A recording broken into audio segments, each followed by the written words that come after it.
तो मैं आज स्टार्ट करने वाला हूँ अपना नया चैप्टर, हमारा नया chapter SOM strength of material. RCC parallel में चलता रहेगा और मैं स्टार्ट कर रहा हूँ सोम से। ठीक। तो हमारा जो नया सब्जेक्ट है उसका नाम है सोम यानी strength of material. Strength of material. ठीक।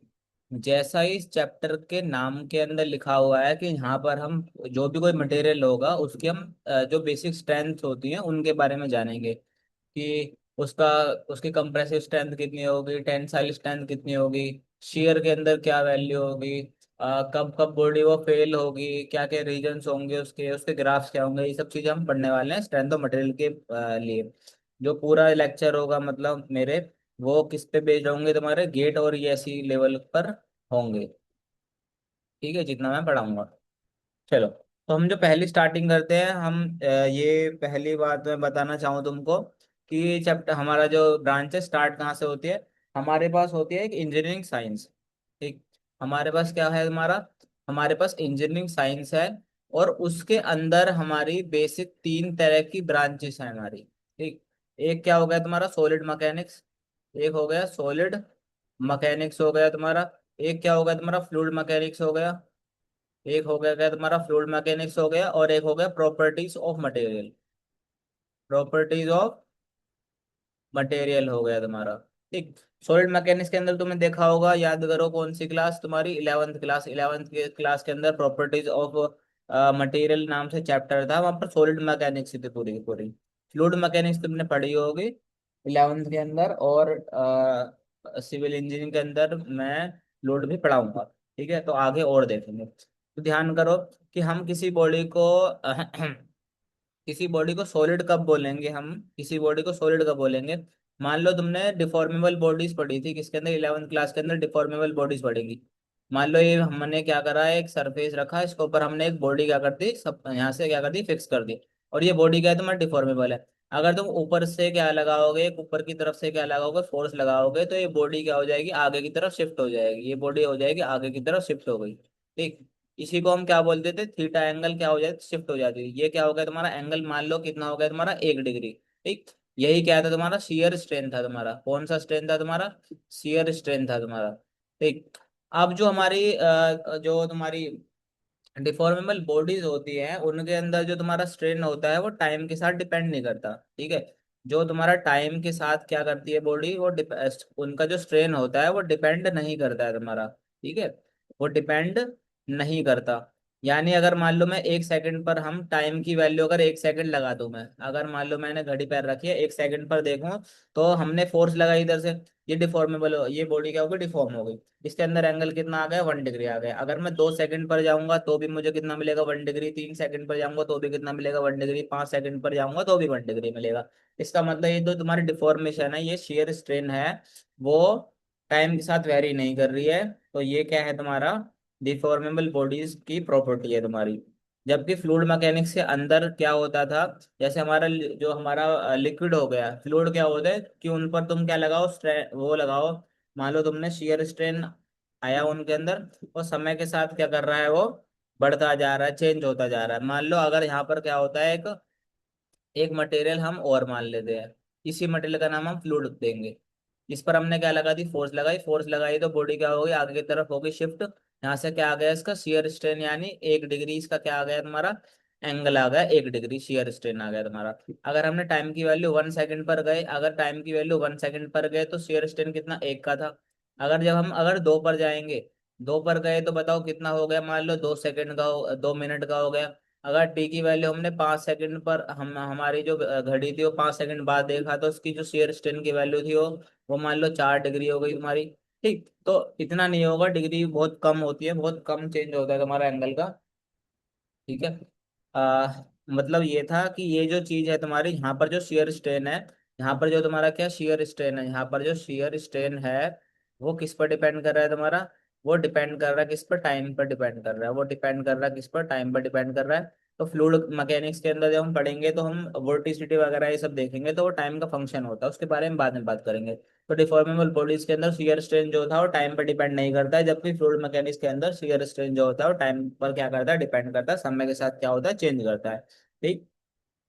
दूसरी बात ये नोट करो, नोट करते जाओ, फ्लूइड जो शेयर होता है तुम्हारा, फ्लूइड जो होता है वो शेयर के अगेंस्ट रेजिस्टेंस शो नहीं करता है, उसी बॉडी को हम फ्लूइड बोलते हैं जो बॉडी शेयर के अगेंस्ट क्या हो तुम्हारा रेजिस्टेंस शो ना करे, वही बॉडी क्या हो जाए फ्लूइड हो जाती है। इसका मतलब कोई एक ऐसी बॉडी थी, मैंने उस पर हल्का सा फोर्स लगाया और बॉडी वो चली जा रही है, चली जा रही है, बहती जा रही है, तो वही तो हो गया पानी। मान लो तुमने सरफेस पर क्या डाल दिया, पानी डाल दिया, तो आगे की तरफ बहता ही जाएगा। तो असली फ्लूइड वही है कि थोड़ी सी फोर्स लगाओ या ना के बराबर फोर्स लगाओ, जो तुम्हारी बॉडी हो बहना स्टार्ट कर दे, बहता ही जाए। बात समझ गए? ठीक है, अगली बात आओ। अब हमको देखने थे हमारे पास क्या थी तुम्हारे पास, हमारे पास जो बॉडी होंगी हमारे पास, जो हमारे पास सॉलिड बॉडी थी हमारे पास, ठीक, हमारे पास कोई भी सॉलिड बॉडी है, वो भी कितने तरह की होती है हमारे पास, दो तरह की होती है। कैसी कैसी? एक तो होती है तुम्हारी कौन सी, रिजिड बॉडी, एक तो होती है क्या तुम्हारी, रिजिड बॉडी होती है तुम्हारी, और एक दूसरी कौन सी बॉडी होती है, डिफॉर्मेबल बॉडीज, डिफॉर्मेबल बॉडी। ठीक, ठीक है। तो रिजिड बॉडी के अंदर मान लो मेरे पास एक ये एक बॉडी है, ठीक, मैंने इधर से फोर्स लगाई एफ और इधर से फोर्स लगाई एफ, इन दोनों जो तुम्हारी ब्लॉक है उसके अंदर मैंने दो पॉइंट रख दिए, एक पॉइंट ए रख दिया, दूसरा पॉइंट बी रख दिया। अब बताओ मैं इस पर कौन सी फोर्स लगा रहा हूँ, कंप्रेसिव फोर्स लगा रहा हूँ। तो ये जो बॉडी होगी वो पिचक जाएगी थोड़ी सी, और बीच से क्या होगी, थोड़ी सी मोटी हो जाएगी। तो बताओ ए और बी बिंदु दोनों पास में नहीं आ गए? सॉरी, ये तो हमने क्या लिया था, रिजिड बॉडी लिया था ना, ये हमने कौन सी बॉडी ली थी, रिजिड बॉडी ली थी। तो रिजिड बॉडी के अंदर मान लो पत्थर है, ठीक, मान लो तुमने क्या ले लिया, एक पत्थर था तुम्हारा है, ठीक, और पत्थर पे तुमने मार्कर से दो निशान मार दिए ए और बी। अब इधर से तुम इसको खींचना स्टार्ट कर दो, एफ से यहाँ से खींचो, यहाँ से एफ से खींचो, तो तुम देखोगे इस पर कोई फर्क नहीं पड़ेगा, जैसा बॉडी वो पहले थी वैसे ही रहेगी। पॉइंट के बीच की दूरी मान लो, अगर दोनों के बीच की दूरी कितनी है तुम्हारी, एल है, तो यहाँ पर भी कितनी रहेगी तुम्हारी, एल ही रहेगी, नो चेंज होगा। लेकिन इस वाले केस के अंदर क्या होगा तुम्हारा, मान लो दो पॉइंट यहाँ पर थे ए और बी, और तुमने ऐसे करके फोर्स लगाई, तो ये दोनों बिंदु क्या आ जाएंगे, पास आ जाएंगे। यहाँ पर मान लो इसकी लेंथ एल थी, और यहाँ पर इन दोनों की लेंथ एल डैश हो गई, तो तुमको साफ साफ दिख रहा है एल डैश की वैल्यू क्या होगी तुम्हारी, एल से क्या होगी, कम होगी। तो ये क्या होगा तुम्हारा, डिफॉर्मेबल बॉडीज का हो गया एग्जाम्पल। हाँ तक बात समझ में आई? अब हमारा जो तुम्हारा जो स्ट्रेंथ ऑफ मटेरियल है उसके अंदर बेसिक तुमको ग्राफ क्या मिलेगा हर बार, स्ट्रेस और स्ट्रेन का ही ग्राफ मिलेगा हर बार। जो ग्राफ मिलते हैं बहुत मोस्टली वो स्ट्रेस और स्ट्रेन के बीच में क्या होते हैं, ग्राफ होते हैं। ठीक, ये क्या होता है तुम्हारा, स्ट्रेस हो गया तुम्हारा, और ये यहाँ पर क्या हो गया तुम्हारा, स्ट्रेन हो गया। ठीक, स्ट्रेस मैं बताऊंगा तुमको और अच्छे से बताऊंगा आगे। स्ट्रेस क्या होता है, internal internal resisting force per unit cross sectional area ही क्या होता है, स्ट्रेस होता है। और स्ट्रेन क्या होता है, change in volume to the original volume. ठीक है, ये क्या होता है, एफ इंटर्न अपॉन में क्या, क्रॉस सेक्शनल एरिया, और स्ट्रेन क्या होता है, change in length to the original length, या change in dimension to the original dimension क्या होता है तुम्हारा, स्ट्रेन होता है। हाँ तक बात समझ में आ रही है? ठीक, अब हम क्या बनाएंगे, एक ग्राफ बनाएंगे, किस किस के बीच में, स्ट्रेस और स्ट्रेन के बीच में क्या बनाते हैं, हम ग्राफ बनाते हैं। ठीक, यहाँ पर क्या होगा तुम्हारा, स्ट्रेस होगा, स्ट्रेस को हम डिनोट करते हैं सिग्मा से, और स्ट्रेन को हम किससे डिनोट करते हैं, एप्सिलॉन से हम डिनोट कर देते हैं। अब मैं जो ग्राफ बनाने वाला हूँ किसका बना रहा हूँ, माइल्ड स्टील ग्राफ बनाऊंगा। तो माइल्ड स्टील का ग्राफ कुछ इस प्रकार से आता है तुम्हारा। ठीक, ये किसका ध्यान रखना है, ये किसका ग्राफ है तुम्हारा, ये माइल्ड स्टील का ग्राफ है। इसके अंदर मैं पॉइंट लोकेट करता हूँ। ठीक, मान लो मैंने एक पॉइंट दे दिया ए दे दिया, ये क्या दे दिया मैंने, बी दे दिया, ये पॉइंट सी दे दिया, ये क्या दे, डी दे दिया, ये ई हो गया तुम्हारा, ये क्या हो गया तुम्हारा, एफ हो गया, और ये क्या हो गया, पॉइंट जी हो गया तुम्हारा। तो लिख देते हैं ए बी सी डी और ई। यहाँ से यहाँ तक ये क्या होगा तुम्हारा, थीटा हो गया तुम्हारा। तुमको याद होगा 11th क्लास के अंदर जो थीटा होता है तुम्हारा, यानी टेन थीटा क्या होता है, परपेंडिकुलर अपॉन में बेस। यानी जो थीटा की जो वैल्यू आती है, टेन थीटा की वैल्यू जो होती है, वो क्या होता है, स्ट्रेस टू द स्ट्रेन होता है। और स्ट्रेस टू द स्ट्रेन क्या होता है तुम्हारा, मॉडुलस ऑफ इलास्टिसिटी। और यहाँ पर ये वाला कौन सा मॉडुलस आता है, यंग मॉडुलस आता है तुम्हारा। समझ रहे हो बात को? ठीक, ये ग्राफ किसके लिए तुम्हारा, ये ग्राफ है तुम्हारा किसके लिए, माइल्ड स्टील के लिए ग्राफ है। ठीक, मैं तुमको ऊपर ऊपर से बता दूं, स्टील कितने तरह की होती है हमारी। जो स्टील होता है एक तरह का क्या होता है, एलॉय होता है। एलॉय मतलब तुमको पता होगा कि जब मेटल को मिक्स करके एक नई चीज बनाई जाती है तो उसको एलॉय बोल देते हैं। दो या दो से अधिक तत्वों मेटल को मिला के, मेटल या नॉन मेटल को मिला के कुछ नया बना दिया, उसको हम क्या बोलते हैं, एलॉय बोलते हैं। तो जो स्टील है वो भी किसका एलॉय है तुम्हारा, कार्बन का और और आयरन का मेनली इन दोनों का क्या है, एलॉय। इन दोनों को मिलाकर क्या बनाते हैं, स्टील बनाते हैं। अब हमारा जो स्टील है वो डिपेंड करता है, उसका नाम जो है वो डिपेंड करता है कि उसके अंदर कार्बन परसेंटेज कितनी है। अगर तुम्हारे कार्बन परसेंटेज की वैल्यू बहुत ज्यादा कम है तो हमारा स्टील क्या बन जाएगा, इसको लिखते रहना।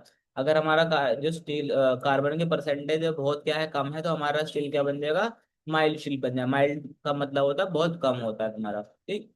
जैसे जैसे हम कार्बन की जो परसेंटेज है वो बढ़ाते जाएंगे स्टील के अंदर, वैसे ही वैसे जो तुम्हारा स्टील होगा वो ब्रिटल होता जाएगा। ब्रिटल मतलब जैसे पार्ले जी का बिस्कुट, अगर उसको तोड़ोगे तो टूट टूट जाएगा, कटक करके टूट जाएगा, खींचना स्टार्ट नहीं करेगा तुम्हारा। उसको हम ब्रिटल बोलते हैं, ठीक। तो जैसे जैसे कार्बन कंटेंट बढ़ता जाएगा डक्टिलिटी लो होती जाएगी, लेकिन ब्रिटलनेस बढ़ती जाएगी। साथ साथ में तुम्हारा स्ट्रेंथ भी बढ़ेगी। कार्बन परसेंटेज इसलिए बढ़ाया जाता है ताकि बॉडी की स्ट्रेंथ बढ़ सके। तो कार्बन परसेंटेज बढ़ाने से क्या फर्क आया तुम्हारा, तुम्हारी पहली बात तो स्ट्रेंथ बढ़ेगी। ये जो ग्राफ जो यहाँ पर है तुम्हारा, वो ऊपर चला जाएगा, यानी तुम्हारी स्ट्रेस की वैल्यू और हैंडल कर सकता है तुम्हारा। अल्टीमेट जो वैल्यू है उसकी और ऊपर चली जाएगी। लेकिन वो डक्टाइल डक्टाइल कम होता चला जाएगा, उसकी डक्टिलिटी क्या हो जाएगी, कम हो जाएगी। यानी ये जो पीक है, ये जो ऊपर वाला पॉइंट आ रहा है, ये और ऊपर चढ़ेगा, साथ साथ में पीछे भी चला जाएगा। यानी देखो, जो तुम्हारा डक्टाइल मटेरियल होते हैं उनके अंदर खास बात क्या होती है, स्ट्रेस स्ट्रेन जो हम कर्व देखते हैं तो हमारे पास दो रीजन आते हैं। एक रीजन होता है तुम्हारा कौन सा, इलास्टिक रीजन, एक होता है तुम्हारा कौन सा, प्लास्टिक रीजन। याद होगा तुमको, ठीक। जीरो से लेके, सॉरी, ये जो ओ से लेके ए तक जो है तुम्हारा, ये हुक्स लॉ फॉलो होता है। कौन सा लॉ होता है तुम्हारा, हुक्स लॉ फॉलो होता है। कौन सा लॉ, हुक्स लो। हुक्स लो क्या बोलता है तुम्हारा, स्ट्रेस किसके प्रोपोर्शनल होगी, स्ट्रेस से डायरेक्टली प्रोपोर्शनल किसके होगी, तुम्हारे स्ट्रेन के होगी। यानी लाइन बनती है, तुम्हारा लीनियर ग्राफ आता है। यहाँ से यहाँ तक का जो पूरा का पूरा जोन होता है कौन सा होता है, इलास्टिक जोन होता है। और ये पूरा का पूरा बाकी जो बचा हुआ ये कौन सा जोन होता है तुम्हारा, प्लास्टिक जोन होता है तुम्हारा। तो एक अच्छा डक्टाइल मेटेरियल वो होगा जिसका प्लास्टिक जोन क्या होगा, बहुत ज्यादा बड़ा होगा तुम्हारा। अगर किसी का इलास्टिक जोन क्या हुआ, बहुत ज्यादा, इलास्टिक जोन क्या हुआ, बहुत ज्यादा हुआ, और प्लास्टिक जोन क्या हुआ, बहुत कम हुआ, तो बॉडी क्या बन जाएगी, वो ब्रिटल बन जाएगी। जैसे अगर रबड़ का एग्जांपल लूं मैं, रबड़ का ग्राफ और एक अलग तरीके से बनता है, बाद में बताऊंगा मैं। अगर तुमने देखा होगा, रबड़ को खींचो खींचो और तुमने छोड़ दिया तो अपनी इनिशियल पोजिशन में वापस आ जाएगा तुम्हारा, ठीक। उसकी कहीं ना कहीं तो लिमिट होगी टूटने की। मान लो ये जो रबड़ का तुम्हारा छल्ला था वो इसने रेंज पर तुम्हारा, अगर तुमने इसको यहाँ तक खींच दिया तो वो टूट जाएगा बीच में से। लेकिन तुमने यहाँ से ना खींच के उसको थोड़ा सा पहले ही कर दिया, यहाँ तक कर दिया तुमने, तो अभी नहीं टूटेगा। जैसे थोड़ा सा अगर इस वाली पोजीशन पर भी तुम छोड़ते हो तो वापस अपनी ओरिजिनल पोजीशन क्या कर लेता है, गेन कर लेता है। लेकिन अगर इस वाली पोजीशन से थोड़ा सा भी आगे चले गए तो एकदम से क्या होगा, टूट जाएगा। इसका मतलब छल्ले के अंदर यानी रबड़ के अंदर इलास्टिक जोन क्या है, बहुत ज्यादा है। और इलास्टिक लिमिट को क्रॉस करने के जस्ट बाद ही क्या होगा, उसकी फ्रैक्चर लिमिट है। यानी यहाँ पर क्या था, तुम्हारा इलास्टिक लिमिट थी उसकी, इसके बाद ही प्लास्टिक जोन के अंदर आती है कोई बॉडी, और यहाँ पर फ्रैक्चर पॉइंट है। तो ये दोनों पॉइंट बहुत ज्यादा पास होते हैं, जैसे इलास्टिक जोन से निकलेगा वैसे ही क्या किस में आ जाएगा, तुम्हारा फ्रैक्चर पॉइंट आएगा, ठीक। अब इनके हम नाम लिख लेते हैं। ओ से ए क्या है तुम्हारा, ओ से ए कौन सी लिमिट है तुम्हारी, प्रोपोर्शनल लिमिट है। इनको शॉर्ट फॉर्म में लिख रहा हूँ, तुम लिख लेना, ठीक। फिर ठीक है। और जो तुम्हारा ए से ओ क्या हो गया तुम्हारा, प्रोपोर्शनल लिमिट हो गई। ए कौन सा पॉइंट होगा, प्रोपोर्शनल पॉइंट हो गया तुम्हारा।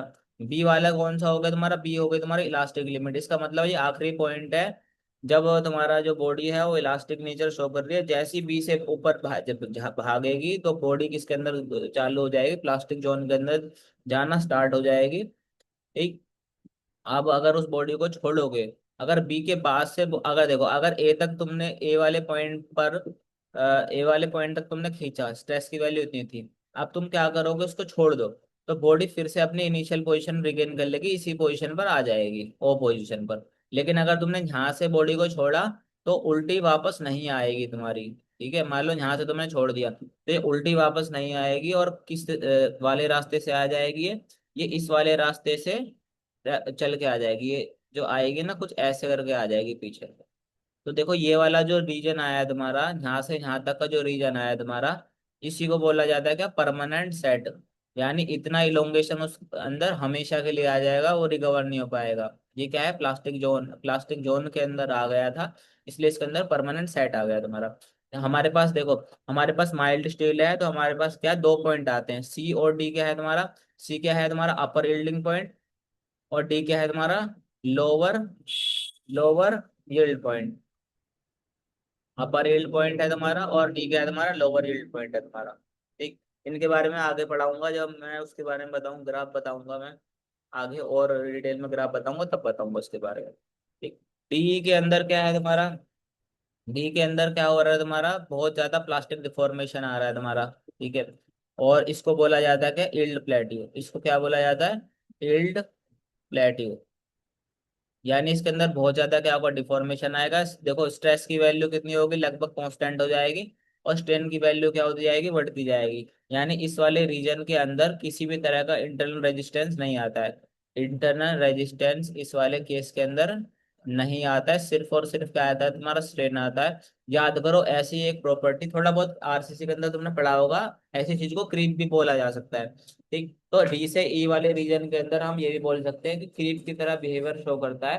क्रीप एक ऐसी क्वांटिटी होती है जहां पर किसी बॉडी पर लोड लगा लगा दिया जाए, सस्टेन लोड लगा दिया जाए, और उसके अंदर बॉडी क्या कर रही है तुम्हारी? फ्रीली क्या कर रही है तुम्हारी? फैलती जा रही है। या फिर हम बोले थर्मल एक्सपेंशन के अंदर क्या होता है? बॉडी जब फैलती है तो उसके अंदर किसी भी तरह का स्ट्रेस जनरेट नहीं होता है। स्ट्रेस कब जनरेट होता है? जब हम किसी बॉडी को बाहर से क्या कर रहे हैं, किसी बॉडी पर बाहर से फोर्स लगा रहे हैं। फोर्स लगाने से क्या आएगा? उसके अंदर बॉडी के अंदर स्ट्रेन आएगा। स्ट्रेन से क्या आएगा? तुम्हारा स्ट्रेस डेवलप होता है। तो स्ट्रेस किसका फंक्शन है तुम्हारा? स्ट्रेन का फंक्शन है। जैसे तुम्हारा स्ट्रेन आएगा उसके बाद किसकी तुम्हारी फॉर्मेशन होती है? स्ट्रेस की फॉर्मेशन होती है। तो इंटरव्यू के अंदर क्वेश्चन आ सकता है कि बताओ सबसे पहले स्ट्रेस आता है कि स्ट्रेन आता है, तो तुम जवाब दोगे सबसे पहले क्या आएगा तुम्हारा? स्ट्रेन आएगा। और उसके बाद क्या फॉर्म होगा तुम्हारा? स्ट्रेस डेवलप होगा, क्योंकि स्ट्रेस क्या, एक जो स्ट्रेस है तुम्हारी, वो क्या है तुम्हारा? एक रेजिस्टिंग फोर्स है जो ऑफर की जाती है किसके द्वारा? मटेरियल के द्वारा ऑफर करी जाती है, इंटरमोलिकुलर फोर्सेस के द्वारा ऑफर की जाती है। यहाँ तक बात क्लियर है? ठीक। तो ये वाला पॉइंट आ गया। डी से ये क्या होगा तुम्हारा? यील्ड प्लेट्यू हो गया तुम्हारा। डी अब देखो, अब एक चीज और बताऊंगा तुमको। आ, जो भी डक्टाइल मेटल होते हैं उनकी एक ऐसी प्रॉपर्टी होती है कि जब वो बहुत ज्यादा खिंच जाते हैं, जैसे ये तुम्हारा माइल्ड स्टील था, ये बहुत ज्यादा क्या हुआ? खिंच गया। डी से ये क्या होता है? बहुत ज्यादा खिंच गया है, तो जब लॉन्गर एलोंगेशन दे देते हैं उसके बाद ये मेटल हार्ड होना स्टार्ट हो जाते हैं। तो डी से ई के बीच में जो तुम्हारा माइल्ड स्टील था बहुत ज्यादा खिंच चुका है। अब ई से एफ में क्या होगा तुम्हारा? वो बहुत ज्यादा हार्ड होगा। जब बहुत ज्यादा हार्ड होगा तो उसको उसका स्ट्रेंथ बढ़ाने के लिए हमको स्ट्रेस की वैल्यू बढ़ानी पड़ेगी। तो जो तुम्हारा ग्राफ होगा वो और ऊपर चढ़ जाएगा। तो ये किसकी प्रॉपर्टी? डक्टाइल मेटल की। डक्टाइल मेटल को जब बहुत ज्यादा खींच दिया जाता है तो खींचने के बाद अपनी वो क्या होता है? और हार्ड हो जाता है। तो उसको थोड़ा सा और खींचने के लिए भी तुमको ज्यादा स्ट्रेस प्रदान करना पड़ेगा, तो इसलिए ग्राफ ऊपर की तरफ चढ़ जाता है। तो ई से ये जो एफ का रीजन है तुम्हारा, इसको बोला जाता है स्ट्रेन हार्डनिंग रीजन। ई से एफ वाला जो रीजन है इसको बोला जाता है क्या तुम्हारा? Strain hardening region. Hardening region. एक स्ट्रेन हार्डनिंग रीजन हो गया तुम्हारा। और एफ से जी क्या होता है तुम्हारा? देखो, ये एफ क्या होता है तुम्हारा? एफ होता है फ्रैक्चर पॉइंट। ओ सॉरी, एफ होता है तुम्हारा क्या? Ultimate stress point. ठीक। गलत बोल दिया मैंने, फ्रैक्चर पॉइंट का आएगा, जी पर आएगा। ठीक। देखो, एफ कौन सा होता है तुम्हारा? एस एस एफ होता है तुम्हारा अल्टीमेट स्ट्रेस पॉइंट। ये क्या होगा तुम्हारा? अल्टीमेट स्ट्रेस होगा। इसका मतलब ये है मटेरियल सबसे ज्यादा स्ट्रेस कहाँ तक ले सकता है? यहाँ तक ले सकता है तुम्हारा। इससे ऊपर देखो ग्राफ गया ही नहीं है। इसका मतलब अगर इससे ज्यादा एफ के बाद भी तुम स्ट्रेन बढ़ाते जाओगे तो बॉडी जो है तुम्हारा अल्टीमेट लेवल पर पहुंच चुका है। अब बॉडी के अंदर क्या होना स्टार्ट हो जाएगा तुम्हारा? बॉडी खींचना स्टार्ट, खींच तो पहले ही रही थी, अब क्या होगा? उसका ब्रेक डाउन होना स्टार्ट हो जाएगा। अल्टीमेट पॉइंट के बाद जैसे हम आगे जाते हैं तो बॉडी का क्या होना जाता है? ब्रेक डाउन होना स्टार्ट हो जाता है। उसके अंदर नेकिंग डेवलप होना स्टार्ट हो जाती है। क्या होगा? मान लो तुम्हारा स्टील का तुम्हारा रोड था। ठीक। जब तुम एफ पॉइंट पर जाओगे तो इसके बीच में क्या बनेगा? इसका एरिया ऑफ क्रॉस सेक्शन क्या होगा तुम्हारा? छोटा होना लग जाएगा। ठीक। और यही जो रीजन है तुम्हारा, ये छोटा होते होते होते होते क्या हो जाएगा? इतना हो जाएगा तुम्हारा। और लास्ट में क्या हो जाएगा? इस वाले पॉइंट पर क्या हो जाएगा? फ्रैक्चर हो जाएगा। तो जी वाला पॉइंट कौन सा है तुम्हारा? जी वाला हमारा फ्रैक्चर पॉइंट है। ठीक। इसका नाम लिखो, क्या होता है? इस वाले फेलियर का नाम होता है कप एंड कोन फेलियर होता है। और वर्टिकल डायरेक्शन से कितने डिग्री पर होता है? 45 डिग्री पर होता है। जब मैं तुमको स्ट्रेस के बारे में पढ़ाऊंगा ठीक है, स्ट्रेस टेंशन मैट्रिक्स के बारे में पढ़ाऊंगा। तब मैं तुमको बताऊंगा कि भाई ये जो 45 डिग्री पर ही क्यों होता है। माइल्ड स्टील का जो फेलियर होता है 45 डिग्री पर आता है। इसके फेलियर का नाम होता है कप एंड कोन फेलियर। सारी चीजों को क्या करोगे तुम, नोट करोगे, क्योंकि मैं सारी चीज लिख नहीं सकता हूँ एक बार में। बात समझ में आ गई तुम्हारी? ठीक है। ठीक। अब देखो जरा, ये वाला जो रीजन था तुम्हारा, हम अगर कोई तुमसे पूछे कि भाई हमारा जो हुक फ्लो होता है कहाँ से कहाँ तक फॉलो होता है, ओ से लेके ए तक फॉलो होता है तुम्हारा। ठीक। ठीक है। डी वाले पॉइंट तक एक कुछ डेटा और लिख लो। कुछ काम काम का डेटा है उसको लिखो जरा। डी वाला पॉइंट कौन सा था तुम्हारा, लोअर यील्ड पॉइंट था तुम्हारा। ये अपर यील्ड पॉइंट सी वाला हो गया, डी क्या हो गया, लोअर यील्ड पॉइंट हो गया तुम्हारा। यहाँ पर इसकी वैल्यू कितनी आती है तुम्हारी, 0.12%। ये क्या है तुम्हारा, स्ट्रेन है। स्ट्रेन होता है परसेंटेज के अंदर। ठीक, ये होगा तुम्हारा 12.12%। डी के नीचे क्या होगा, 0.12% हो गया। और फ्रैक्चर होने के टाइम पर उसका कितना स्ट्रेन होता है तुम्हारा माइल्ड का, 25 से 40%। 25 से 40%। अब इसको जरा ध्यान दिमाग से लगा के सुनो। अगर मान लो मेरे पास रोड है और उस रोड की लेंथ कितनी है, अगर मैं 100 mm का क्या कर लूँ, रोड ले लूँ। अगर मैंने माइल्ड का एक रोड ले लिया, कितने का, 100 mm का रोड ले लिया।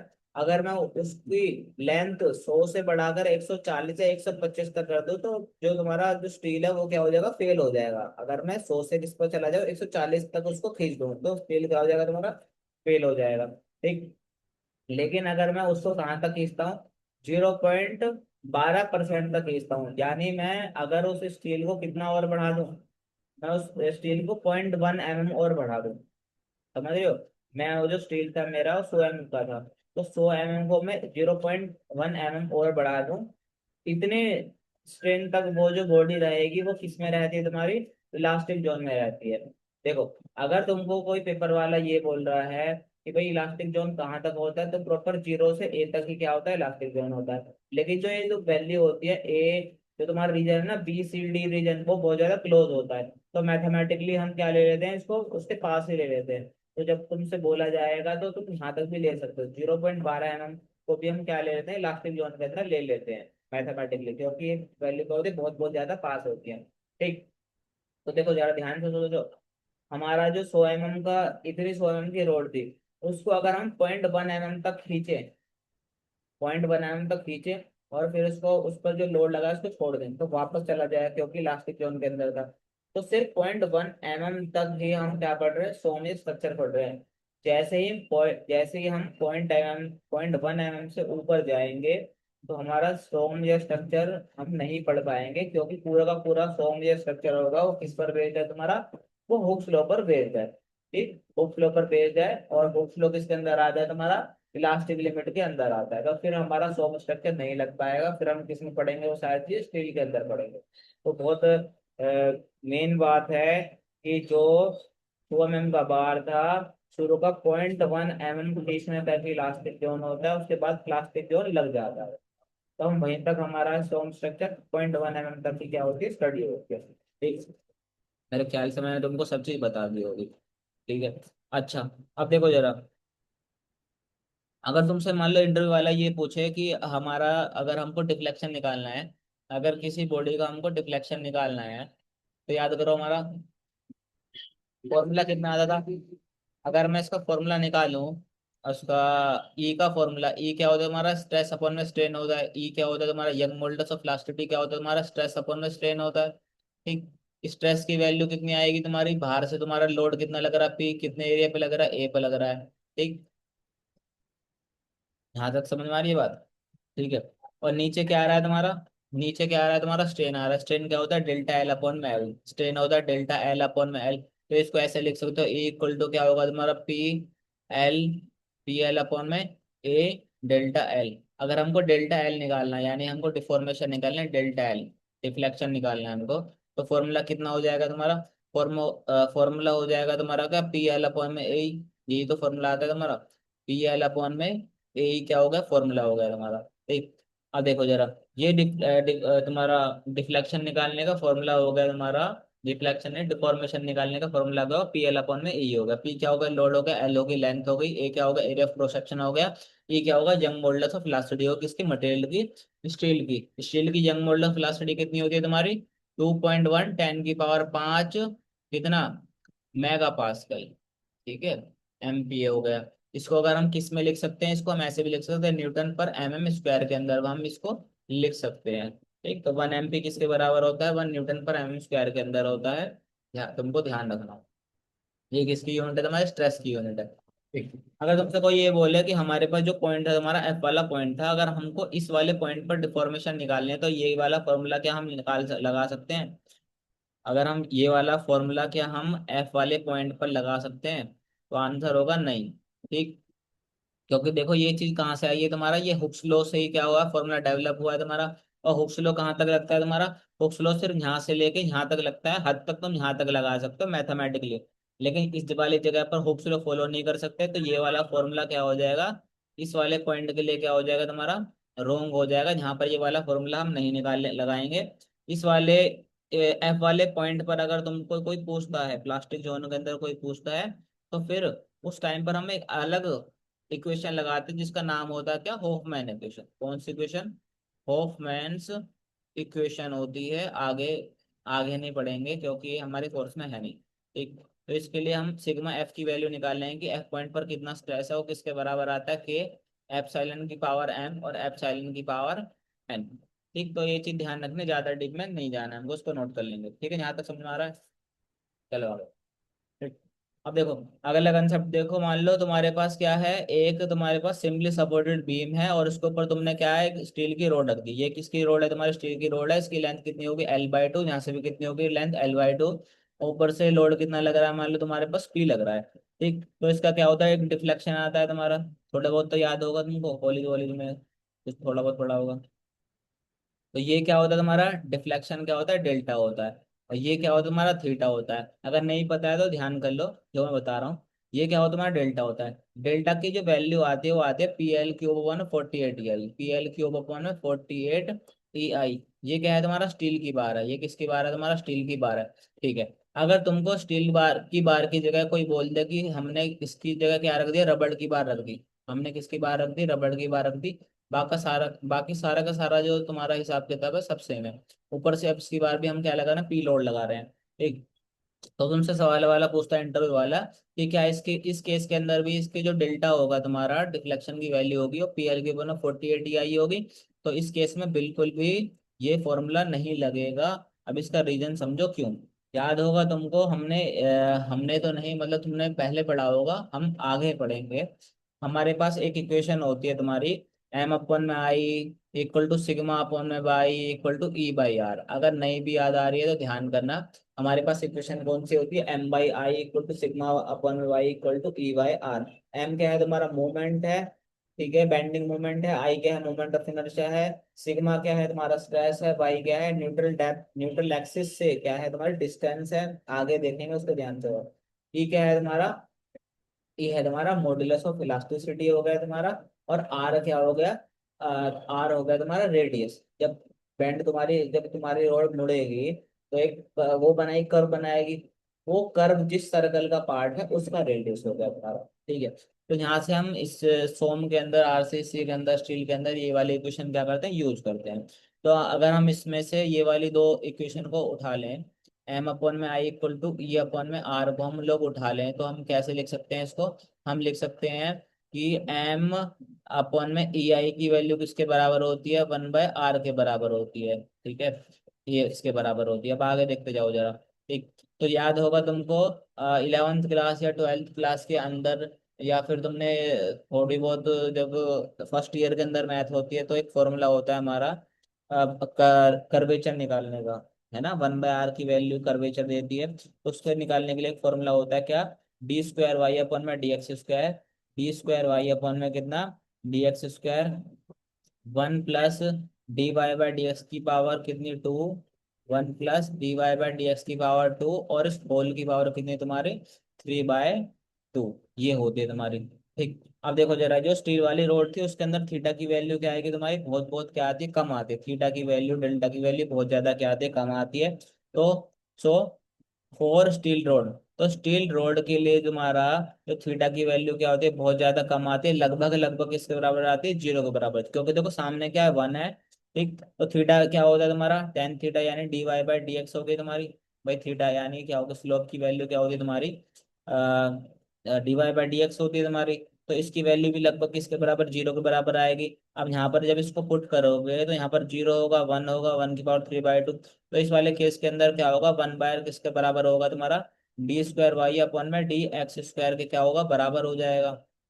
यहाँ तक बात समझ में आई। इस 1/r को उठा के यहाँ रख सकते हैं। तो फॉर्मूला कितना है हमारा, एम, थोड़ा जल्दी चल रहा हूँ मैं ना, ताकि रिवाइज मैं जल्दी जल्दी कवर करा सकूँ तुम लोगों को, है ना। तो तुमको अगर अ, वो ज़्यादा नहीं जम रहा है तो फिर तुम इसको थोड़ा रोक रोक कर, और जो मैं चीज़ बताता जा रहा हूँ उसको पोज कर करके तुम नोट करते जाना, क्योंकि इतनी जो भी सारी चीज़ बताऊंगा उसको लिख नहीं सकते, बहुत बड़ा लेक्चर हो जाएगा। ठीक है, बाकी मैं सारी चीज बताऊंगा तुमको। तो 1/r किसके बराबर हो गया तुम्हारा, d² y/, में dx² के बराबर हो गया। ठीक, तो ये तुमने फॉर्मूला देखा होगा जब हम डिफ्लेक्शन निकालते थे कॉलेज वगैरह में, तब ये वाले फॉर्मूले का हम यूज करते थे, m/ei = d²y/, में dx²। अब देखो रबड़ के केस के अंदर क्या होगा, जो थीटा की वैल्यू होगी बहुत ज्यादा क्या होगी, बड़ी होगी तुम्हारी। थीटा की वैल्यू, डेल्टा की वैल्यू बहुत ज्यादा क्या आती है, बड़ी आती है तुम्हारी। तो यहाँ पर जो होगा तुम्हारा, रबड़ के केस के अंदर dy/dx 0 के बराबर नहीं होगा। ठीक, 0 के बराबर नहीं होगा तो 1/r जो होगा तुम्हारा, वो d² y/, में dx² के बराबर नहीं आने वाला। ठीक, तो ये वाला फॉर्मूला जो है हमारा, वो लागू नहीं होगा। ठीक है, ये वाला फॉर्मूला जो है हमारा वो लागू नहीं कर सकते तुम लोग फिर। समझ गए बात को। ठीक, क्योंकि वो वहीं से आया, PL/Q1 40 ATI। जब सिंपली सपोर्टेड बीम हो और ऊपर से पॉइंट लोड हो तो हमारा जो डिफ्लेक्शन का फॉर्मूला होता है वो होता है PL/Q में 48 पाई। वो इसी चीज से निकल कर आया है। यहाँ तक बात समझ में आ गई तुमको। आगे चलो, अब देखो जरा। अब हम देखेंगे जो मटेरियल है उसका फेलियर कैसे कैसे हो सकता है तुम्हारा। Failure of material, failure of material. Material का फेलियर किस किस तरीके से हो सकता है, देखो। तो हमारे पास दो चीजें होती है तुम्हारा। जब मटेरियल का फेलियर होगा तो उसको हम उसी तरीके से क्या करेंगे, डिजाइन करेंगे ताकि फेल ना हो पाए। तो हमारे पास देखो क्या होता है। एक तो हमारा फेलियर होता है प्लास्टिक डिफॉर्मेशन का। जब बॉडी क्या हो रही हो, प्लास्टिकली क्या हो रही हो, डिफॉर्म हो रही हो। ठीक, प्लास्टिक डिफॉर्मेशन का मतलब होता है एक बार बॉडी अपने पॉइंट से निकल कर डिफॉर्म हो गई तो फिर उल्टी वापस नहीं आ पाएगी, ये होता है प्लास्टिक डिफॉर्मेशन।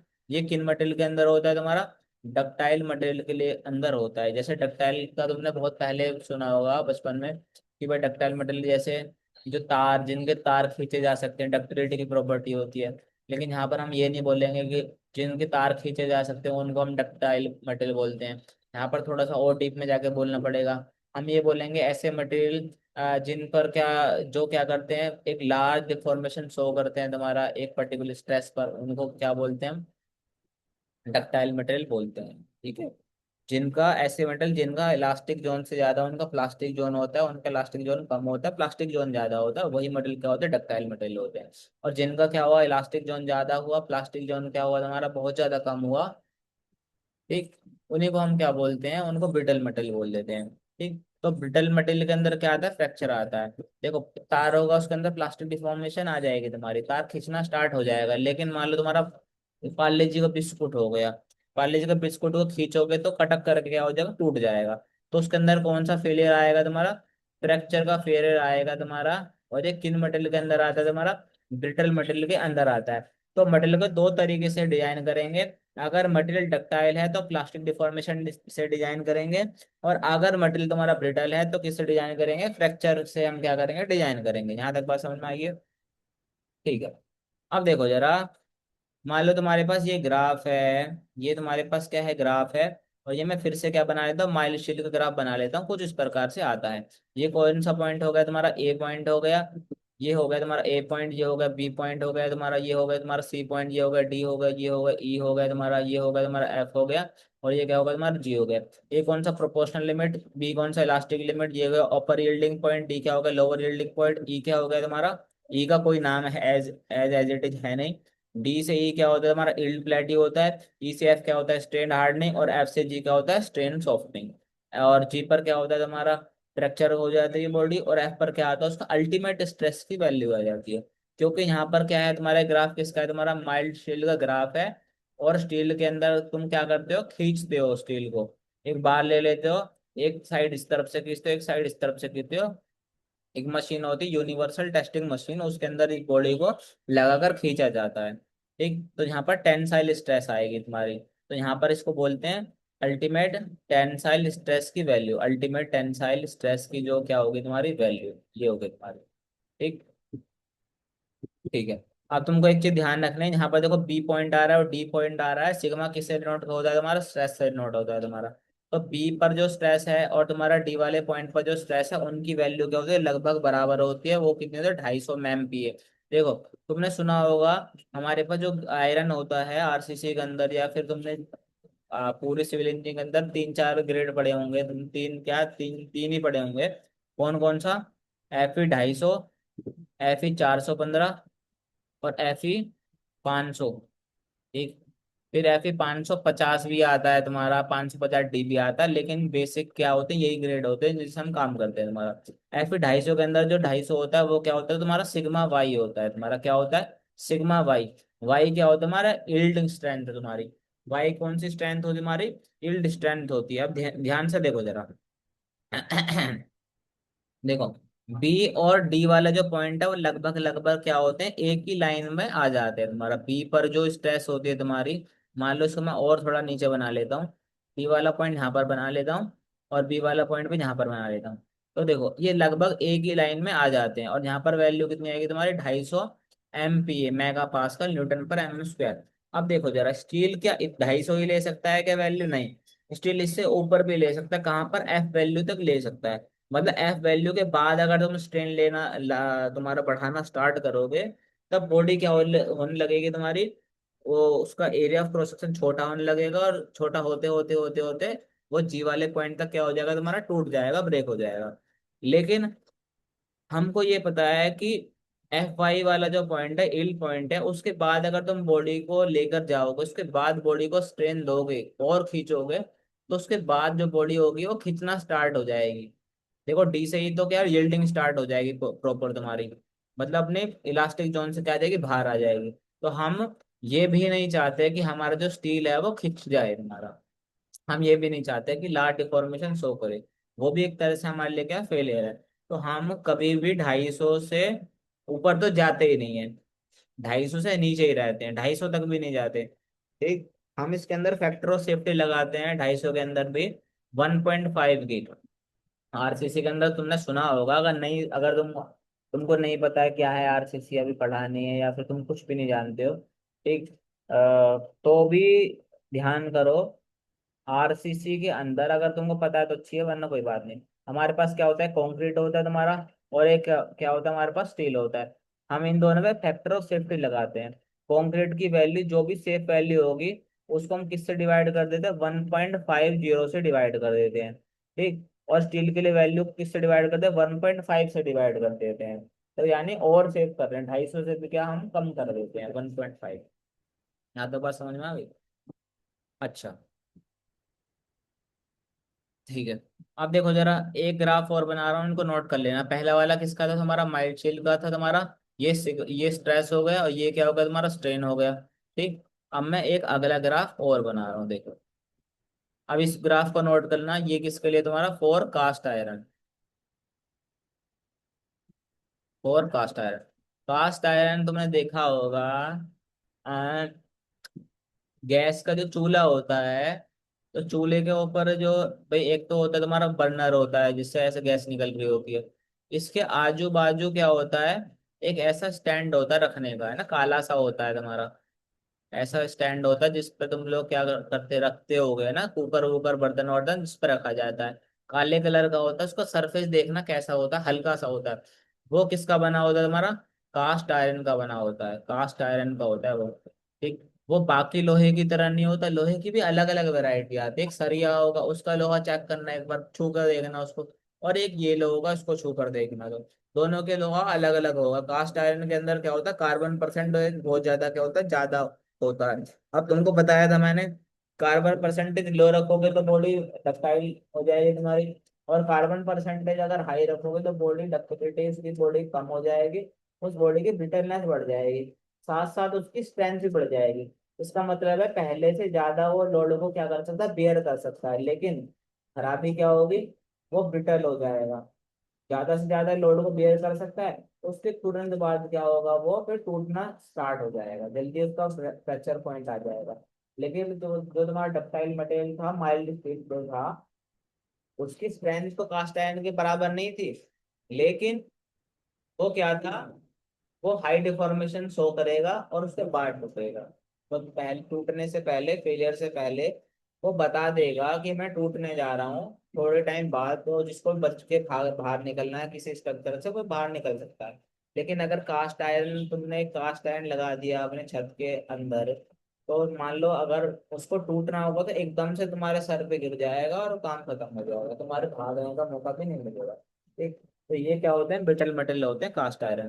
तो देखो जरा, कास्ट आयरन का ग्राफ कुछ ऐसे बनता है। ये क्या होगा तुम्हारा, उसका इलास्टिक पॉइंट होगा, यहाँ पर क्या आएगा, उसका फ्रैक्चर पॉइंट होगा। देखो यहाँ पर इलास्टिक पॉइंट है, मतलब यहाँ से उसको छोड़ोगे तो ओरिजिनल पोजीशन पर चला जाएगा। इससे थोड़ा सा और ये बहुत ज्यादा पास होते हैं, इससे थोड़ा सा और आगे बढ़ाओगे तो किसमें आ जाएगा, फ्रैक्चर हो जाएगा तुम्हारा। ठीक। तो ध्यान करो, कास्ट आयरन के अंदर प्लास्टिक रीजन क्या होता है तुम्हारा, कास्ट आयरन के अंदर प्लास्टिक रीजन क्या होता है तुम्हारा, लो होता है। तो इसकी वजह से क्या होता है, ये बहुत ज्यादा क्या होता है, ब्रिटल होता है। ये क्या होता है, टू ब्रिटल। यहाँ तक बात समझ में आई मेरे हिसाब से तुमको। ठीक। अब देखो, अब हम अगली बात क्या करते हैं, हम अगली बात करते हैं किसकी, स्ट्रेंथ की, और किसकी, तुम्हारी स्ट्रेस की। स्ट्रेस की तो मैंने बात बता दी है तुमको, एक थोड़ा और बता दूंगा मैं तुम लोगों को। ठीक। अब देखो, स्ट्रेस क्या है तुम्हारा, जैसे मान लो एक तुम्हारे पास ये बॉडी है, ठीक, इस पर तुमने क्या लगाया, पी फोर्स ऐसे लगाया और पी फोर्स इधर से लगाया। देखो क्या कर सकते हो तुम लोग, या तो किसी बॉडी पर दोनों तरफ से सेम अमाउंट ऑफ फोर्स लगाओ, ठीक है, या फिर तुम ऐसा भी कर सकते हो कि एक साइड को क्या कर दिया तुमने, सपोर्ट कर दिया, किसी से फिक्स कर दिया, और अब इस बॉडी को क्या कर रहे हो, खींच रहे हो या दबा रहे हो, तो दूसरी तरफ अपने आप रिएक्शन बनना स्टार्ट हो जाती है। ये दोनों चीज क्या है तुम्हारी, सेम चीज है। ठीक। अब देखो जरा, किसी स्प्रिंग को जब तुम खींचते हो, तो बताओ क्या तुम अनलिमिटेड खींच सकते हो। मान लो तुम्हारे पास एक स्प्रिंग थी, तुमने दीवार के साथ ऐसे क्या कर दे, कनेक्ट कर दी, अभी एक कौन सी पोजीशन में, नेचुरल पोजीशन पे, जब खींची हुई नहीं है, तुम इसको खींच के यहाँ पर ले गए। भाई किसी बंदे में बहुत ज्यादा दम था, खींच के यहाँ तक ले गया, क्या वो खींच के यहाँ तक ले जा सकता, नहीं। ठीक। तो कितना भी ताकत से ताकत आदमी हो, वो यहाँ से यहाँ तक खींच के ले जा सकता है, हद से यहाँ तक खींच के ले जाएगा, लेकिन यहाँ तक नहीं लेके जाएगा। तो इस वाले पोजीशन पर क्या होगा, जो स्प्रिंग होगी वो उल्ट खींचना स्टार्ट कर रही होगी उस बंदे को, वो बंदा ऐसे खींच रहा है। ये जो वैल्यू है, जो तुम्हारी जो स्प्रिंग है, वो इसको उल्टा खींचेगी तुम्हारी। ठीक। और उस टाइम पर दोनों की वैल्यू क्या हो जाएगी, बराबर हो जाएंगी, और इससे और खींचोगे तो इसकी वैल्यू क्या हो जाएगी, और बढ़ना स्टार्ट हो जाएगी। तो इस वाले केस के अंदर, ये वाला सेक्शन था तुम्हारा, मान लो तुमने इसको यहाँ से पकड़ खींचा है, ये वाली जो बॉडी है वो खींचना स्टार्ट नहीं, अभी खींचना और नहीं चाह रही है, तो अपने क्या होगी, अंदर से क्या लगाएगी, फोर्स लगाकर खींचेगी तुमको, तो उस मटेरियल की खुद की फोर्स होती है। मॉलिक्यूल्स के बीच में जब डिस्टेंस एक हद से ज्यादा बढ़ने लग जाती है, तो मॉलिक्यूल्स और दूर जाना नहीं पसंद करते हैं, तो फिर वो क्या करते हैं तुम्हारा, वो रेजिस्टेंस शो करते हैं, और उसी के कारण क्या आता है, तुम्हारा स्ट्रेस आता है। तो इस स्ट्रेस को हम ऐसे डिफाइन करते हैं कि इंटर रेजिस्टिंग फोर्स है पर यूनिट एरिया है, वही क्या होता है, तुम्हारा स्ट्रेस होता है। प्रेशर क्या होता है, external force per unit area pressure होता है, जबकि स्ट्रेस क्या होता है, internal resisting force per unit cross sectional area क्या होता है तुम्हारा, स्ट्रेस होता है। अब बात करते हैं किसकी, स्ट्रेंथ की बात करते हैं। स्ट्रेंथ क्या होता है, मान लो हमारा एक स्ट्रेस स्ट्रेन ग्राफ का कर्व था अभी जो हमने देखा। ठीक। स्ट्रेस और स्ट्रेन के बीच में हम क्या बना रहे थे, ग्राफ बना रहे थे। ठीक है। याद होगा तुम्हारा पास ए पॉइंट था, बी पॉइंट था, तो हमारा ए पॉइंट था प्रोपोर्शन लिमिट था, बी पॉइंट हमारा इलास्टिक लिमिट था। इलास्टिक लिमिट से जैसे ही ऊपर जाएंगे, बॉडी इलास्टिक जोन से निकलकर प्लास्टिक जोन में घुसना स्टार्ट कर जाएगी। समझ गए बात को। अच्छा। तो स्ट्रेंथ वो मिनिमम स्ट्रेस की वैल्यू होती है, जिस वैल्यू पर बॉडी किसके अंदर हो, इलास्टिक लिमिट तक रहे। मतलब एक लास्ट वैल्यू स्ट्रेस की, जब बॉडी किसके अंदर रहे, तुम्हारा इलास्टिक जोन के अंदर रहे, वही क्या है, तुम्हारी स्ट्रेंथ की वैल्यू है। ठीक। इसका मतलब है कम से कम इतनी स्ट्रेस जिस पर बॉडी अपना डिफॉर्मेशन शो ना करे, प्लास्टिक डिफॉर्मेशन शो ना करे, वही क्या होती, स्ट्रेंथ होती है तुम्हारी। प्लास्टिक डिफॉर्मेशन जैसे इस बॉडी ने स्टार्ट कर दिया, तो बॉडी अपना फेलियर की तरफ जाना स्टार्ट हो जाएगी। तो फेल होने से जस्ट पहले उस वो कितना स्ट्रेस होल्ड कर सकती है, वही क्या है उसकी स्ट्रेंथ है। जैसे इसको लेमन लैंग्वेज में समझाना चाहूँ, मान लो तुम वो उठा रहे हो, क्या कर रहे हो तुम, बेंच प्रेस लगा रहे हो, जिम के अंदर बेंच प्रेस लगा रहे हो। और जो तुम्हारी जो लिमिट है वो कितनी है तुम्हारी, 10 किलो का तुम जो बार है उसको उठाकर तुम लगा सकते हो, 12 रैप लगा सकते हो। ठीक है। अच्छा, अगर मैं तुमको 5 से बोलूं कि 5 से बेंच प्रेस लगाओ तो लगा दोगे तुम, कोई दिक्कत नहीं होगी, 7 से लगा दोगे, 10 से लगा दोगे। लेकिन जैसे ही 10 से क्या करोगे, ऊपर जाओगे, तुमने एक किसी ने डंबल वो जो वो बार थी, वो रोड वो जो थी तुम्हारी वेट था, वो 2.5 का वेट और बढ़ा दिया, 10 के अंदर 2.5 और ऐड कर दिया दोनों तरफ से। एक तरफ का काउंट करते हैं, 10 रोड मतलब ये होता है, एक बार है, ऐसे रोड होती है, अरे जिन दिन में गए हो तो पता होगा ना। ये रोड होती है, वो भी कितने होते हैं, 2 या 3 किलो की होती है, जितने की भी होती है। 10 इधर से लगाते हैं, 10 इधर से लगाते हैं, तो टोटल तो 20 हो जाता है, लेकिन बोलते कितना, 10। दोनों तरफ लगा लगा के बोलते हैं। तो तुमको तुम्हारी स्ट्रेंथ कितनी, तुम 10 का, लास्ट तुम्हारी लिमिट 10 की है। 10 से कम में तुम कितने भी लगा दोगे, कोई दिक्कत नहीं बात। 10 से जैसे तुमने 2.5 बढ़ाया, तुम्हारी हालत टाइट होगी, तुम्हारे छाती पे गिर जाएगी वो बार, तुम्हारी छाती पे गिर जाएगी। तो बताओ तुम्हारा फेलियर होना स्टार्ट हो गया, उसी पॉइंट पर क्या होगा, फेलियर होगा। तो 10 वाली जो तुम्हारी जो वेट था, वही क्या थी, तुम्हारी स्ट्रेंथ। समझ गए, इससे ऊपर जाओगे तुम्हारा फेलियर हो जाएगा, इससे कम रखोगे तभी क्या होगे, तुम सेफ रहोगे। तो इसी तरीके से जो स्ट्रक्चर्स होते हैं वो डिजाइन करे जाते हैं। सबसे पहले हम उनकी क्या निकालते हैं, स्ट्रेंथ निकालते हैं, कि भाई एक ऐसी स्ट्रेस जहां तक बॉडी क्या कर सकती है, झेल सकती है अपनी वैल्यू, वो उसकी स्ट्रेंथ हो जाती है। उससे उसकी स्ट्रेंथ से ऊपर जाओगे, बॉडी फेल होना स्टार्ट हो जाएगी। एकदम से फेल नहीं होती, बहुत बाद जाके फेल होती है, लेकिन अपना फेल होने का जो प्रोसेस स्टार्ट कर देती है। तो तुमको क्या करोगे, किसी बॉडी को डिजाइन करोगे, सबसे पहले स्ट्रेंथ निकालोगे। अब जब डिजाइन करोगे तो उसकी जो तुम स्ट्रेस दोगे उस पर, वो उसकी स्ट्रेंथ से कम दोगे, ताकि बॉडी क्या रहे, हमेशा के लिए सेफ रहे, तुम्हारा फेल ना हो। अगर स्ट्रेंथ से कम तुमको वजन दिया जाता तो उठा लेते थे, तो तुम सेफ रहते थे। समझ गए बात को? तो यही क्या है, स्ट्रेस और स्ट्रेंथ का बीच में मैंने रिलेशनशिप बताया कि क्या क्या बातचीत थी। ठीक है।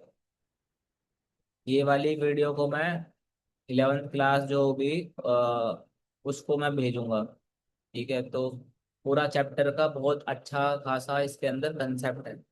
11th के अंदर, 11th वाले जो बच्चे हैं, बच्चे मतलब जो भी लोग हैं, वो भी इस लेक्चर को देख सकते हैं, मैं उनको भेजूंगा ये वाला। ठीक है। तो तुमने अगर 11th वालों ने देख ली है, तो तुम्हारे आगे तक के भी कंसेप्ट क्लियर हो जाएंगे, जो किसी बड़े वाले लोग को भी नहीं होंगे, उनको भी क्लियर हो जाएंगे। समझ रहे बात को? यहाँ तक बात तुमको समझ में आ गई? चलो। अब देखो आगे चलते हैं। आगे चलो, आगे चलो। देखो, अब एक क्वेश्चन देख लेते हैं। मान लो तुम्हारे पास क्या है, इस क्वेश्चन करने का मैं तरीका बताऊंगा। ठीक है, तुमको घर जाके, मतलब घर तो है ही, हो ही तुम, इसको खुद ट्राई करना है एक बार। ठीक है। देखो तुम्हारे पास क्या है, तुम्हारे पास 3 रोड हैं। एक रोड नंबर हो गई 1, रोड नंबर हो गई 2, और रोड नंबर हो गई तुम्हारी 3। ठीक है। अब मैं क्या कर रहा हूँ, दोनों तरफ क्या लगा रहा हूँ, मतलब मैं कुछ फोर्स लगा रहा हूँ। देखो इस वाले रोड पर मैं कितनी फोर्स लगा रहा हूँ, 50 किलो न्यूटन की फोर्स लगाई इस वाले पर। ठीक है। इस वाले सेक्शन पर मैंने इधर से कितनी फोर्स लगाई, 40 किलो न्यूटन की। यहाँ से कितनी फोर्स लगाई मैंने, 40 किलो न्यूटन की फोर्स लगाई। ध्यान से देखना, इसको बहुत बड़े सवाल है। ठीक। इधर से कितनी फोर्स लगाई मैंने, 15 किलो न्यूटन की। और इधर से कितनी फोर्स लगाई मैंने, 25 किलो न्यूटन की। इसका एरिया है, यानी AC जो होगा, एरिया ऑफ क्रॉस सेक्शन कितना है, 500 mm²। इसका एरिया कितना है तुम्हारा, 400 mm²। इसका एरिया कितना है तुम्हारा, 250 mm²। इसकी लेंथ कितनी है रोड की, 3 मीटर। इसकी कितनी है तुम्हारी, 2 मीटर। और इसकी कितनी है तुम्हारी 1 मीटर। नाम डाल देते हैं इसका, यहाँ से लेके ए से हो गया तुम्हारा बी पॉइंट, ये हो गया सी, और ये क्या होगा तुम्हारा डी हो गया। ठीक। अब इस सवाल को कैसे करेंगे, देखो। सबसे पहले जो पूरी की पूरी रोड है हमारी, बीम है जो भी है, इनको तीन हिस्से में क्या कर दो, तोड़ दो। पहला पहला हिस्सा हो गया, दूसरा हिस्सा हो गया, और तुम्हारा तीसरा हिस्सा हो गया। पहला हो गया 1, ये क्या होगा तुम्हारा 2, और ये क्या होगा तुम्हारा 3। अब इस पर क्या लगाना है तुमको, इसकी एबिलिटी बनानी, फ्री बॉडी डायग्राम बनाना है इसका। मतलब हर बॉडी पर क्या लगा देना, फोर्स लगा देनी है। और हर बॉडी जो होगी तुम्हारी, 1 हो गई, 2 हो गई बॉडी, और 3 हो गई, ये सारी जो बॉडी हो इंडिविजुअली क्या होनी चाहिए, वो बैलेंस होनी चाहिए। फ्री बॉडी डायग्राम ऐसे बनता है। ठीक है। अब देखो कैसे करेंगे। सबसे पहले तुमको क्या करना है, पहला सेक्शन आया, ऐसे चलो यूं करके, कैसे, लेफ्ट हैंड से राइट हैंड की तरफ चलो। ठीक। अब हमको देखो, ये वाली फोर्स तो पता है इस वाली जगह, इस वाले पर लग रही है, तो इस वाली फोर्स को तुम ऐसे लगा दोगे। ये वाली फोर्स पता नहीं है कैसे लग रही है, तो क्या करो, अगला अगली जो रोड है वो स्टार्ट होने से पहले ये क्या कर दो, सेक्शन काट लो। सेक्शन काटने का कुछ मतलब नहीं है, यहाँ पर एक लाइन लगा दो, समझने के लिए बाउंड्री बना दो। ठीक। तो हमने क्या कर दिया, एक सेक्शन काट लिया, ऐसा बोलते सेक्शन काट लिया। ठीक। अब इसके बाद देखो, इसके बाद जो भी तुम्हारी फोर्स लग रही हो वो अगली वाली उस बीम को दे दो, अगली वाली रोड को दे दो। तो तुमने सेक्शन काट लिया। इसके बाद वाली देखो, फोर्स जो है तुम्हारी, वो किस पे लग रही है तुम्हारी, अगली वाली बीम पे लग रही है। ठीक। तो इस वाली को इस पर लगा देना तुम, इस वाली को इस वाली फोर्स पर क्या कर देना तुम लोग, लगा देना। ठीक है, 40 की इस वाले पे लगा देना तो। ना तक बात समझ में आई। हम्म। ठीक है। अब देखो, फिर तुमने क्या करा, एक सेक्शन और काटा तुमने। जब यहाँ से सेक्शन काटा, एक सेक्शन क्या करा तुमने, और काटा। जब ये सेक्शन काटा, तो देखो भाई, ये वाली जो तुम्हारी फोर्स है वो किस पर लग रही है तुम्हारी, अगली वाली बीम पर लग रही है। अगली वाली बीम पे क्या लग रही है, फोर्स ऐसे लग रही है। ठीक है, तो अगली वाली पे चढ़ा दी। और इस वाले पे कैसे लग रही है, कुछ इस प्रकार से लग रही है। अब क्या करते रहो, इसको बनाते जाओ। ठीक। एक एक डायग्राम उठाओ, उस पर फोर्स लगाओ, बैलेंस करो, आगे वाली पर चलो। तो देखो, इस वाले हम सरफेस पे आएंगे। इस वाले पर फोर्स कितनी है तुम्हारी, 50 किलो न्यूटन की फोर्स है। ठीक। अब हमको क्या करना है, हर रोड पर फोर्स की वैल्यू बराबर करने, इधर वाली वैल्यू इधर वाली वैल्यू के करने बराबर करने। तो 50 वैल्यू से इस तरफ खींच रहा है, इसको बराबर क्या करेगा, 50 इसको क्या कर देगा, बराबर हो जाएगा तुम्हारा। ठीक। ये वाली, ये वाला जो रोड है वो वाली क्या रोड जो होगी, बैलेंस हो गई। ठीक है। अब देखो, ये वाली रोड और ये वाली रोड क्या थी, एक दूसरे के कॉन्टेक्ट में थी, टच में थी। तो इस केस के अंदर क्या होता है तुम्हारा, एक्शन रिएक्शन का पेयर बनता है, न्यूटन का तीसरा नियम, एवरी एक्शन है इक्वल इन अपोजिट डायरेक्शन। तो 50 ऐसे आ रहा था एरो इसका, तो इस वाले केस के अंदर 50 एरो कैसा आ जाएगा तुम्हारा, ऐसे आ जाएगा। ठीक है। अच्छा, अब देखो, जब सेक्शन काटा था तो इस वाले बीम पर तुमने कितनी फोर्स डाली थी, इस वाली रोड पर 40 डाली थी, यूं करके। ठीक। तो ऐसे क्या कर दो, 40 ऐसे करके डाल दो, कितनी आ गई तुम्हारी, 40 न्यूटन, किलो न्यूटन। ठीक। अब देखो जरा, इस क्या करना है, फिर से क्या करना है, इस रोड को बैलेंस करना है। दूसरी वाली तुम्हारी रोड है, इस पर इस तरफ से 50 लग रही है, इस तरफ से 40 लग रही है। तो नेट कितना आया तुम्हारा, 10 का। हाँ, इस डायरेक्शन में कितना आया तुम्हारा, 10 का आ गया। तो इसको बैलेंस करने के लिए मुझे कितना फोर्स लगाना पड़ेगा, यहाँ से 10 किलो न्यूटन का फोर्स लगाना पड़ेगा। चेक कर, पहली बीम बैलेंस हो गई, दूसरी बीम बैलेंस हो गई, इधर से 50, इधर से 40, इधर कितना हुआ, 10 हुआ। इस तरफ हमने बैलेंस करने के लिए 10 लगा दी, कितना हो गया, बीम बैलेंस हो गया। ठीक है। फिर से वही ड्रामा करो। 10 किलो न्यूटन से क्या था, बॉडी इस तरफ से खींच रही है, बीच वाला सेक्शन था तुम्हारा कॉमन सेक्शन था, तो एक्शन रिएक्शन का पेयर बनेगा। तो 10 ही कहाँ से लगेगी, यहाँ से लगेगी तुम्हारी। यहाँ से कितनी लगेगी तुम्हारी, 10 किलो न्यूटन लगेगी। अच्छा, ये मैंने बोला था, इस वाले सेक्शन के बाद वाली जो फोर्स होती है वो अगले वाले बीम पर चढ़ा दो। तो देखो, इस वाले यहाँ तक सारी फोर्स खत्म हो गई, ये वाला जो सेक्शन था इस पर लग रही है फोर्स। ठीक, तो हम क्या लगा दें, इस पर एक फोर्स लगा दें, कितनी, 15 किलो न्यूटन की। अब चेक करो, 10 और 15 कितने होते तुम्हारे, 25 होते हैं। तो दूसरी तरफ मुझे कितनी लगानी पड़ेगी, 25 लगानी पड़ेगी, तब जाकर बीम बैलेंस होगी। और ध्यान से देखो, ऊपर भी क्या आ रहा है तुम्हारा, 25 आ रहा है। इसका मतलब हमने पूरा जो प्रोसेस करा है, वो पूरा का पूरा प्रोसेस एकदम सही है, इसमें पूरा का पूरा चेक हो गया है। तो इस तरफ कितना होगा तुम्हारा, बैलेंस करने के लिए 25 देनी पड़ेगी, ऊपर भी क्या था, 25 का। अब प्रॉपर क्या होगा तुम्हारे को, बैलेंसिंग समझ में आ गई है। समझ गए कैसे कैसे करो। बीम अलग अलग क्रॉस सेक्शन की बीम थी, उनको तोड़ लो, 1 2 3 करके तोड़ लो। हर बीम पर क्या लगानी है तुमको, फोर्स लगानी है। इधर वाली फोर्स के बराबर बराबर होनी चाहिए, यानी बैलेंस होनी चाहिए। पहली वाली फोर्स उठाओ, लगा दो। सेक्शन काटे थे, सेक्शन के जस्ट बाद जो तुम्हारी फोर्स आ रही है, अगले वाले पर चढ़ा दो। इसके बाद just अगले वाले पर चढ़ा दी, इसके बाद जस्ट अगले वाले पर चढ़ा दी मैंने। ठीक, इस वाली फोर्स को इस वाली फोर्स से बैलेंस करो। जहां पर भी तुम्हारा मिड सेक्शन आए, कॉन्टेक्ट वाला सेक्शन, वहां एक्शन रिएक्शन का पेयर बनाओ। 50 इधर से एरो आ रहा है, तो इसका उल्टा एरो इधर लगा दो। इन दोनों को सम करो, इसका यहाँ पर क्या कर दो, इक्वेट कर दो, एक्शन रिएक्शन का पेयर बनाओ, एरो वो फोर्स चढ़ाओ, बैलेंस कर दो। समझ में आ गई। ठीक, अब तुमको मेरे हिसाब से समझ आ चुकी है क्या हो रहा है। अब ध्यान से देखना, हर एक बीम को अब सही से बना दो।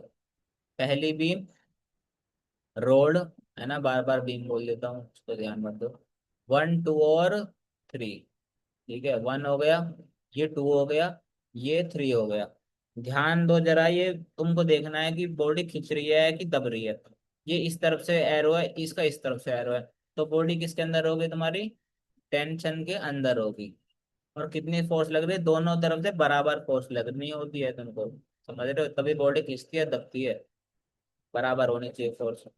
तो इस तरफ से क्या हो रही है तुम्हारी, इस बॉडी के अंदर क्या आ रहा है, पहली बात तो टेंशन आ रहा है, तो टेंशन का मैंने क्या लिख दिया, टी लिख दिया। इस तरफ से खींचेगी, इस तरफ से खींचेगी, दोनों का मैग्नीट्यूड बराबर होना चाहिए, कितने का था, 50, 50 से क्या होगी तुम्हारी बॉडी खींचेगी। एक सिंगल वैल्यू लिखनी है। अब देखो दूसरी बॉडी देखो क्या खींच रही है कि दब रही है। तो ये वाली बॉडी क्या है, 10 से इधर जा रही थी और 10 से इधर जा रही थी, मतलब बॉडी पर क्या आ रहा है तुम्हारा, टेंशन आ रहा है, तो मैंने टी लिख दिया। और दोनों की वैल्यू कितनी होगी तुम्हारी, 10 10 होगी, 10 किलो न्यूटन, 10 किलो न्यूटन, हो गया बैलेंस। तीसरी वाली बॉडी पर देखो कितना आ रहा है, 10 और 15 कितना आ रहा है, 25 आ रहा है, और 25 इस तरफ से आ रहा है, यानी 25 से इसके अंदर भी क्या आ रहा है, टेंसाइल फोर्स आ रहा है, टेंसाइल स्ट्रेस जनरेट हो रही है। तो ये भी 25, और क्या होगा तुम्हारा, ये भी 25। अब ध्यान से देखना, हमको डेल्टा नेट निकालना है। डेल्टा नेट किसके बराबर होगा, डेल्टा 1 के बराबर, प्लस क्या होगा तुम्हारा, डेल्टा 2 के बराबर, प्लस क्या होगा, डेल्टा 3 के बराबर होगा। टेंशन अगर है, अगर क्या है बॉडी के अंदर क्या है, टेंशन आ रही है, तो क्या ले लो तुम, पॉजिटिव ले लो। और अगर क्या होता तुम्हारा, इफ क्या होता तुम्हारा कंप्रेशन होता, तो यहाँ पर क्या लगा देते, नेगेटिव लगा देते, नेगेटिव का साइन लगा देते हैं। ठीक है, तो देखो मेरे लिए क्या होगा, सबकी वैल्यू क्या होगी, पॉजिटिव पॉजिटिव होगी। डिफ्लेक्शन निकालने, डिफॉर्मेशन निकालने का क्या फॉर्मूला था तुम्हारा, पी एल अपॉन में ए। पी एल अपॉन में क्या था तुम्हारा, ए ई था। अब इसका नाम लिख दो, P1 L1, ठीक है, A1 E1। फिर क्या होगा तुम्हारा, P2 L2 अपॉन में A2, सॉरी, सबकी ई की वैल्यू तो क्या है तुम्हारे, सेम रहेगी। आइसोट्रोपिक मटेरियल है, बात बाद में बात करेंगे आइसोट्रोपिक मटेरियल क्या होता है। तुम्हारी इसकी सबकी ई की वैल्यू क्या होगी तुम्हारी, सेम रहेगी। तो सबकी वैल्यू क्या रहेगी, ई ई ई ही रहेगी तुम्हारी। समझ गई बात को। यहाँ पर कितना होगा तुम्हारा, P3 L3 अपॉन में कितना, A3 E। अब देखो क्या कॉमन आ रहा है, 1/E कॉमन आ रहा है, यंग मॉडुलस जो था इलास्टिक वो कॉमन आ रही है। बाकी सब में क्या लिखना है तुमको, P लिखना है, L लिखना है, और A से क्या करते हैं, डिवाइड कर देना है। ठीक, अब मैं इसकी डायरेक्ट वैल्यू लिख देता हूँ, और तुम उसको घर जाके क्या करना, सॉल्व कर लेना, मतलब यहीं सॉल्व कर लेना, घर जाके कह रहा हूँ। ई की वैल्यू कितनी थी तुम्हारी, याद करो, 2.1 10 की पावर 5 मेगा पास्कल, 2.1 10 की पावर 5 न्यूटन पर एम स्क्वायर, यानी 2 × 10 की पावर 5 हम लिख सकते हैं। ठीक है, अब ये फोर्स किस में थी तुम्हारी, ये किलो न्यूटन के अंदर थी। न्यूटन के अंदर करने के लिए तुमको क्या करना पड़ेगा, 10 की पावर 3 की क्या करनी पड़ेगी, गुणा करनी पड़ेगी। लेंथ बताओ कितनी थी, इसकी लेंथ थी तुम्हारी कितनी, 3 मीटर थी, तो 3 मीटर। ठीक, मीटर को किसके अंदर करना पड़ेगा तुमको, mm के अंदर करना पड़ेगा, 10 की पावर क्या लगानी पड़ेगी तुमको, 3 लगानी पड़ेगी। नीचे क्या है तुम्हारा, एरिया है। एरिया किसके अंदर था तुम्हारा, mm² के अंदर था, तो कोई भी दिक्कत नहीं है। कितना एरिया है तुम्हारा, 500 का है ना, 500 का। अगली वैल्यू लिख दोगे तुम्हारा कितना, यहाँ पर 10 रख दोगे। ठीक है, 10 × 10 की पावर 3। यहाँ पर इसकी वैल्यू कितनी, यहाँ ये था 2 मीटर का, यहाँ पर कितना होगा तुम्हारा, 10 की पावर 3। और नीचे कितना होगा तुम्हारा, अ, सही है ना। हाँ, नीचे कितना होगा, इसका एरिया कितना है तुम्हारा, इसका एरिया है तुम्हारा 400। फिर अगला होगा तुम्हारा क्या, सारे पॉजिटिव होंगे क्योंकि टेंशन आ रही थी इसलिए। ठीक है, मेरे पे गला तो क्या बोलते बोलते। अगला क्या है तुम्हारा, अगला क्या है, 25 का। तो 25 इंटू में 10 की पावर 3 हो गया। और यहाँ से कितना है तुम्हारा, इसका लेंथ कितनी थी, 1 मीटर का। 10 की पावर कितना, फिर से 3 लगाओगे और एरिया से क्या कर दोगे, डिवाइड कर दोगे। एरिया कितना था, 250 mm²। तो इन सबको सोल्व कर लोगे, आंसर तुम्हारा किस में आएगा, तुम्हारा एम के अंदर आ जाएगा। मीटर के अंदर आ जाएगा तुम्हारा, मीटर के अंदर आएगा, कन्वर्ट कर लेना। ठीक, के अंदर बताना है। इसको खुद सोल्व करना, मैं आंसर बता देता हूँ, 2.25 इसका आंसर आ जाएगा। आधा क्लियर है। ठीक है। अब तुमको अ, अगला सवाल हम अगली क्लास में करेंगे। एक चीज और पढ़ा देता हूँ आपको। देखो,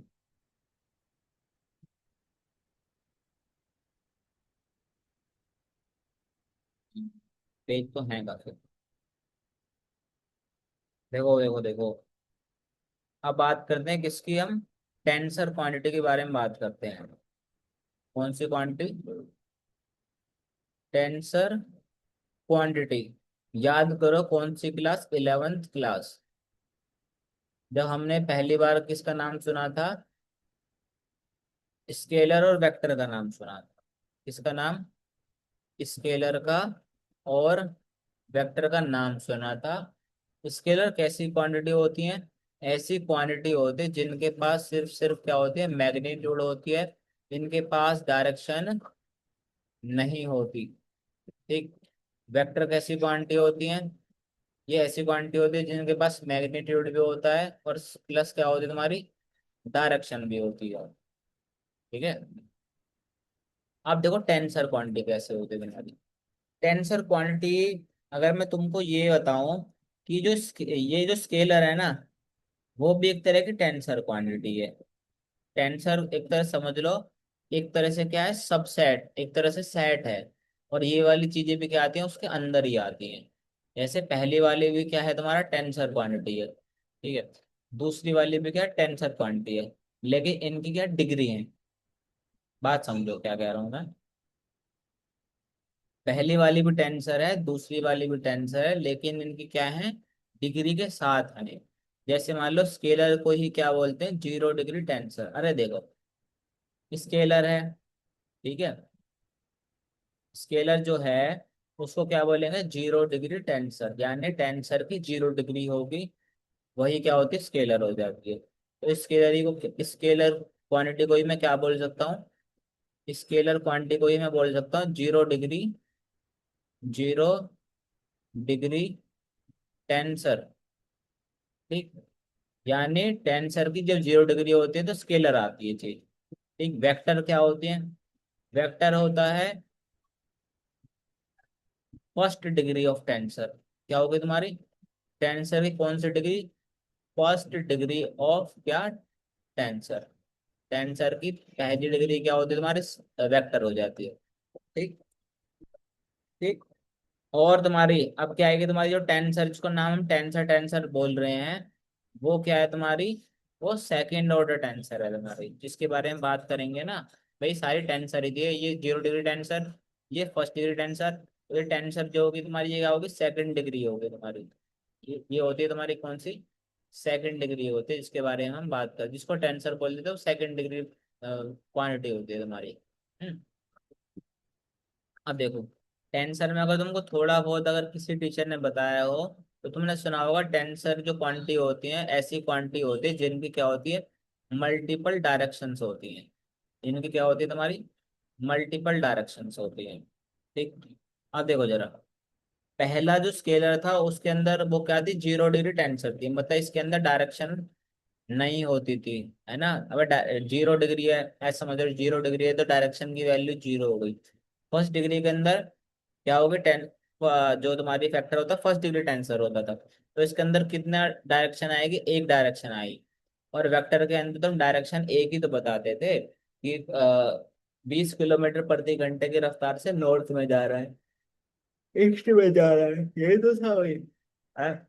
टेंसर के अंदर क्या होंगी तुम्हारी, दो डायरेक्शन आ जाएंगे तुम्हारी। ठीक है, दो डायरेक्शन आ जाएगी, मल्टीपल डायरेक्शन आनी स्टार्ट हो गई ना, दो डायरेक्शन आएगी। ठीक, और दो डायरेक्शन को ऐसे लेमन लैंग्वेज बोल सकता हूँ कि ये क्या होता है, तुम्हारा प्लेन होता है। यानी टेंसर क्वांटिटी के अंदर हमको तीन चीजें बतानी होती हैं, क्या क्या। सबसे पहला मैग्नीट्यूड बताएंगे, वो तो ऑब्वियस बात है। दूसरी क्या होगी तुम्हारी, दूसरी क्या होगी तुमको, डायरेक्शन हो गई तुम्हारी, डायरेक्शन कह सकते हो, प्लेन भी डायरेक्शन बता देता है वैसे तो। तीसरा होगा तुम्हारा प्लेन भी बताना पड़ेगा कि कौन सा प्लेन है। ठीक है, तो हमको टेंसर क्वांटिटी के अंदर क्या होता है, मैग्नीट्यूड होगा, साथ साथ में डायरेक्शन के रूप में क्या होते हैं, इनके प्लेन होते हैं। प्लेन समझ रहे हो, प्लेन क्या होता है, सरफेस होता है जो दो एक्सिस से मिलकर बनता है, वो प्लेन हो जाता है। तो टेंसर क्वांटिटी के अंदर हमको क्या बताना होता है, साथ साथ में प्लेन और बताना होता है। तो तीन चीज हो गई, डायरेक्शन हो गया टेंसर के अंदर, मैग्नीट्यूड हो गया, और तीसरा क्या हो गया तुम्हारा, प्लेन हो गया। तीन चीज अगर होंगी तो ही क्या होते हैं, वो टेंसर क्वांटिटी होती है। अब इनके एग्जाम्पल लिख लो क्या क्या होती है, टेंसर क्वांटिटी के एग्जाम्पल लिखो क्या क्या हो, एग्जाम्पल ऑफ टेंसर क्वांटिटीज।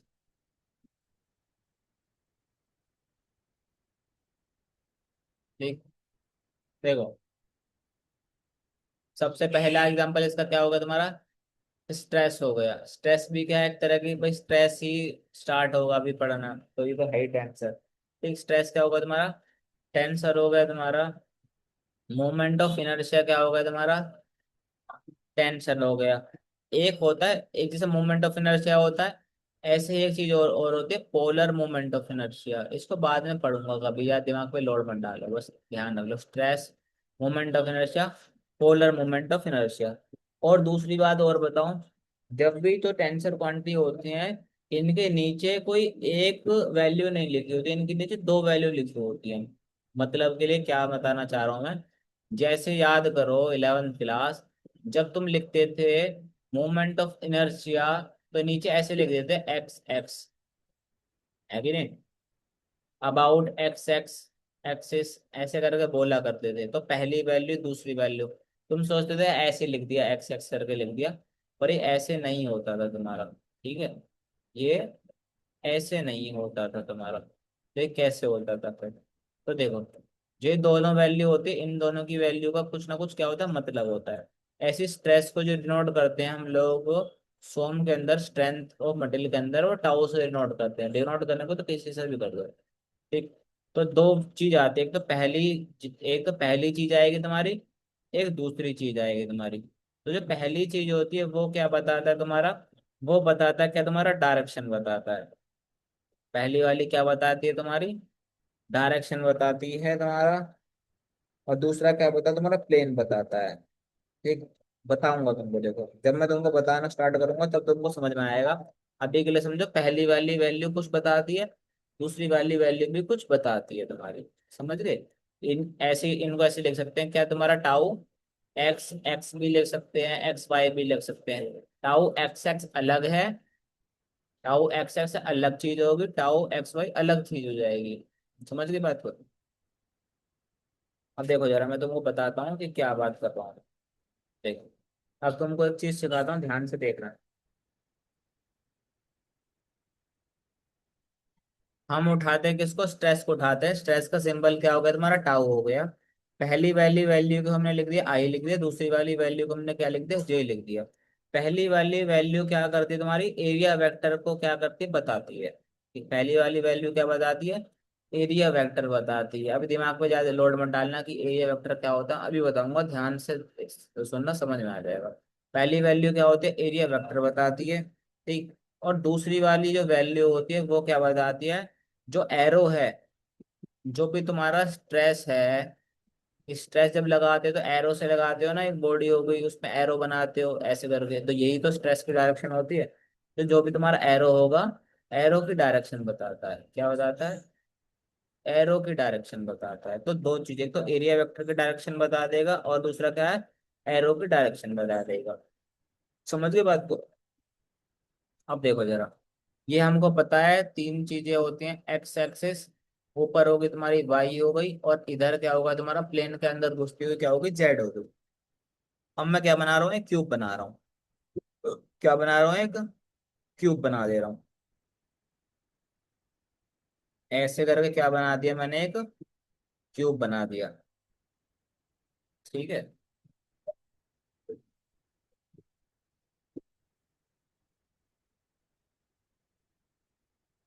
अब देखो जरा, अब तुमको लिखवाना है जो मैं तुमसे पूछूं। एक मैंने मान लो एरो बनाया, एक मैंने एरो बनाया, मान लो ऐसे करके एरो बनाया।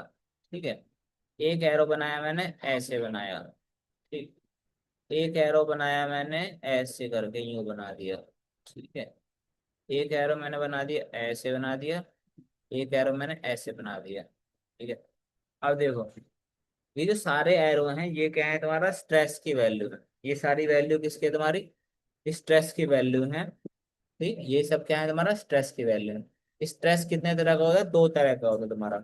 एक कौन सा स्ट्रेस होता है तुम्हारा, नॉर्मल स्ट्रेस होता है तुम्हारा, और एक होता है तुम्हारा शियर स्ट्रेस होता है। ठीक है। तो स्ट्रेस कितने तरह के होते हैं, 11th क्लास में तुमने तीन तरह का स्ट्रेस पढ़ा होगा, याद करो। पहला लॉन्गिट्यूडनल स्ट्रेस या नॉर्मल स्ट्रेस। दूसरा था तुम्हारा शियर स्ट्रेस, नॉर्मल स्ट्रेस से यंग मॉडल्स वगैरह ये सब आता था। दूसरा क्या है तुम्हारा शियर स्ट्रेस। तीसरा था तुम्हारा क्या, वॉल्यूमेट्रिक स्ट्रेस। तो अब हमको एक बात पता लगेगी, जो रियल में जो स्ट्रेस होता है दो तरह का ही होता है तुम्हारा, एक नॉर्मल और दूसरा क्या होता है शियर, सिर्फ दो तरह का है। वॉल्यूमेट्रिक जो स्ट्रेस होता है ना, वो भी किसके अंदर आता है तुम्हारा, नॉर्मल स्ट्रेस के अंदर ही आता है, क्या वॉल्यूमेट्रिक स्ट्रेस। अभी हम देखेंगे एकदम बढ़िया से, सारा का सारा एकदम बेसिक चीज है ना एकदम, तुमको क्लियर करा देंगे। तो स्ट्रेस कितना होता है, दो तरह का। ठीक, पहला क्या होगा तुम्हारा नॉर्मल स्ट्रेस, पहला होगा तुम्हारा क्या, नॉर्मल स्ट्रेस। और दूसरा क्या होता है तुम्हारा, ये क्या होगा पहला, और दूसरा क्या होता है शियर स्ट्रेस। दूसरा क्या होता है तुम्हारा, शियर स्ट्रेस। अब ध्यान देना जरा, इसको बगल में बना देता हूँ मैं इस करके, देखो। इसको ऐसे बनाता हूँ, चलो ऐसे बना देता हूँ। देखो, अगर कभी मान लो तुम्हारे पास ये वाला सरफेस है, ये वाला सरफेस को मैं क्या कर दूं, बाहर निकाल दूं। ठीक, इस वाली सरफेस को मैं क्या कर देता हूँ, बाहर निकाल देता हूँ ऐसे करके, ऐसे ही तो दिखेगा कुछ। ठीक, ये वाली सरफेस हो गई। ठीक है। अच्छा, अब देखो इस पे जो तुम्हारा फोर्स लग सकता है, तुम्हारा जो स्ट्रेस लग सकता है वो कैसे कैसे लग सकता है। एक एरो लग सकता है कुछ इस प्रकार से। ठीक, एक एरो लग सकता है तुम्हारा किससे, कुछ इस प्रकार में। मान लो ये एरो, यार फिर तुम सोचोगे कहाँ ले लिया, चलो इस एरो को इधर बना देता हूँ। ठीक, इस तरफ से बात देखो, इस तरफ से देखो इसको, इस तरफ से ये हो गया, ये हो गया तुम्हारा एक्स हो गया। ठीक है। इस एरिया के, भाई ये जो प्लेन था इसके परपेंडिकुलर है, जिस मान लो जिस टेबल पे रखे हो उसके ऐसे ये परपेंडिकुलर। तो जब एरिया सरफेस के परपेंडिकुलर चीज हो, कभी भी कोई स्ट्रेस उसके परपेंडिकुलर लगता है तो कैसा स्ट्रेस होता है वो, नॉर्मल स्ट्रेस होता है। तो ये क्या होगा तुम्हारा, नॉर्मल स्ट्रेस हो गया तुम्हारा। ठीक है। देखो जैसे ये होगा तुम्हारा, ये तुम्हारा सरफेस है। ठीक, इसके जब ऐसे तुम्हारा स्ट्रेस लगेगा तो नॉर्मल स्ट्रेस हो गया।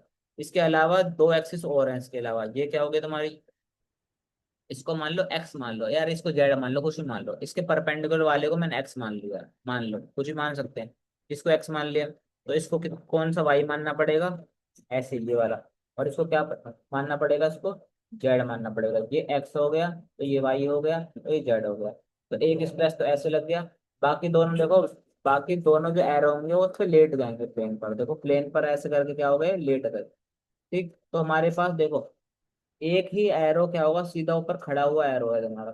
और बाकी दो एरो क्या है, लेटे हुए एरो हैं, देख रहा है, ये लेटे हुए एरो हैं, और यही सिर्फ उस पर क्या है, परपेंडिकुलर है तुम्हारा। तो जो परपेंडिकुलर जो खड़ा हुआ एरो है, वही क्या होता है, तुम्हारा नॉर्मल स्ट्रेस देता है।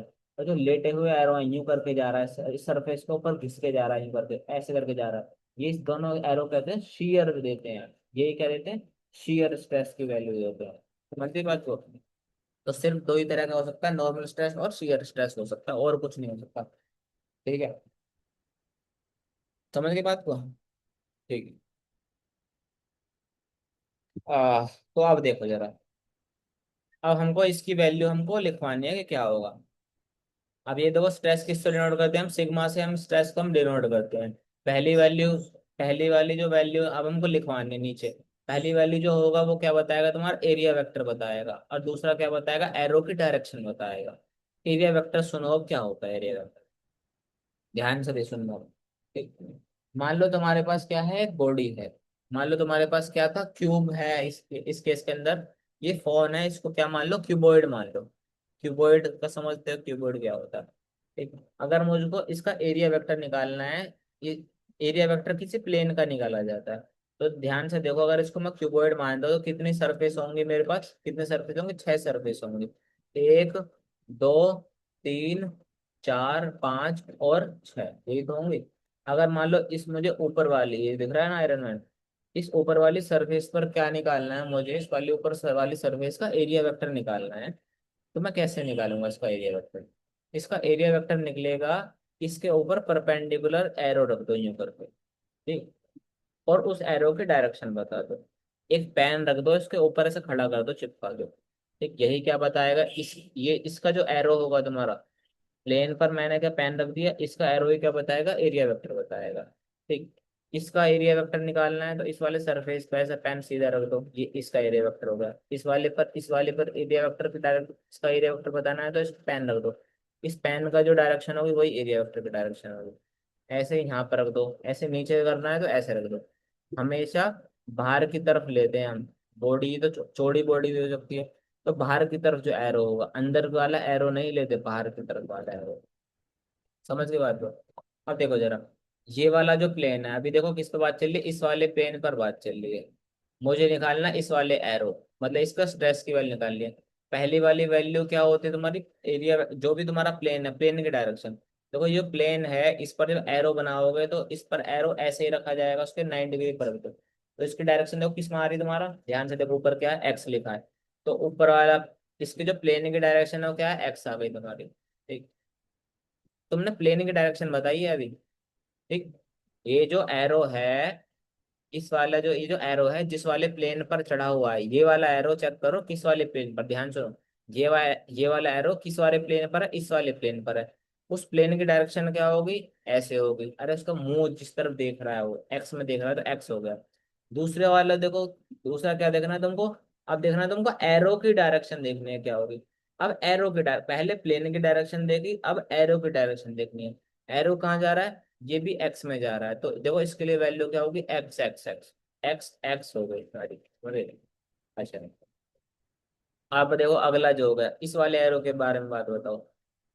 एक एक दो बार बताता हूँ, फिर तुम खुद बताने लग जाओगे। देख, ये वाला देख एरो, पहले चेक करो एरो किस प्लेन में, इस वाले प्लेन के अंदर है। ठीक, तो सबसे पहले क्या होगा, स्ट्रेच होगा ये। ठीक। ये वाला एरो इस वाले प्लेन के अंदर, इस प्लेन का एरिया, इस प्लेन का वो क्या होगा, डायरेक्शन क्या होगी, ऐसे करके एरिया वेक्टर निकालो। तो किस में जाएगा तुम्हारा, एक्स में आया। ठीक। अब इस एरो का क्या देखो तुम, एरिया देखो। और इस एरो का क्या देखो तुम लोग, वो देखो क्या, डायरेक्शन देखो। अब ये इस तरफ है, ये सामने की तरफ नहीं, मैंने सामने वाली तरफ नहीं बनाया ये इस तरफ बनाया मैंने, ऐसे करके। समझ रहे हो, ऐसे ये है तो ऐसे इस तरफ है, समझ रहे हो। ठीक। तो ये देखो इसका एरिया का डायरेक्शन ये हो गया तुम्हारा, और एरो की डायरेक्शन में क्या होगी, नीचे होगी, यानी क्या होगा, वाई हो गया। बात समझ गए। इसका देखो, ये वाला नीचे वाला सरफेस है, इस पर नीचे की तरफ एरो है, और एक इसके छूता हुआ एरो ऐसे, पहले इसका बताओ। सबसे पहले इसका क्या बताओ, प्लेन बताओ, प्लेन जो होगा उसकी डायरेक्शन क्या होगा, नीचे की तरफ मुंह है इसका, तो बताओ किस में देख रहा हो, वाई के अंदर दिख रहा है। प्लस माइनस बाद में बता दूंगा तुमको, अभी सिर्फ मैग्नीट्यूड बताओ, तो मतलब वाई जेड ये सब बताओ। प्लस माइनस हम बाद में लगा देंगे अभी थोड़ी देर में, है ना, ये तो समझो पहले। ठीक है, उसकी डायरेक्शन क्या होगी, नीचे की तरफ होगी, नीचे की तरफ यानी क्या होगा तुम्हारा वाई होगा। और इसका जो एरो होगा तुम्हारा, इसका जो एरो वो भी नीचे की तरफ है, तो ये क्या होगा तुम्हारा वाई होगा, वाई सिग्मा वाई वाई होगा। इसके बारे में बताओ। सिग्मा लिखेंगे, इसका जो प्लेन है उसके उसका मुंह नीचे की तरफ है, तो यानी क्या होगा तुम्हारा वाई पे ऊपर और नीचे वाई वाई तो होता है, एक माइनस प्लस होगा, माइनस मतलब वो बाद में लगा देंगे इसको।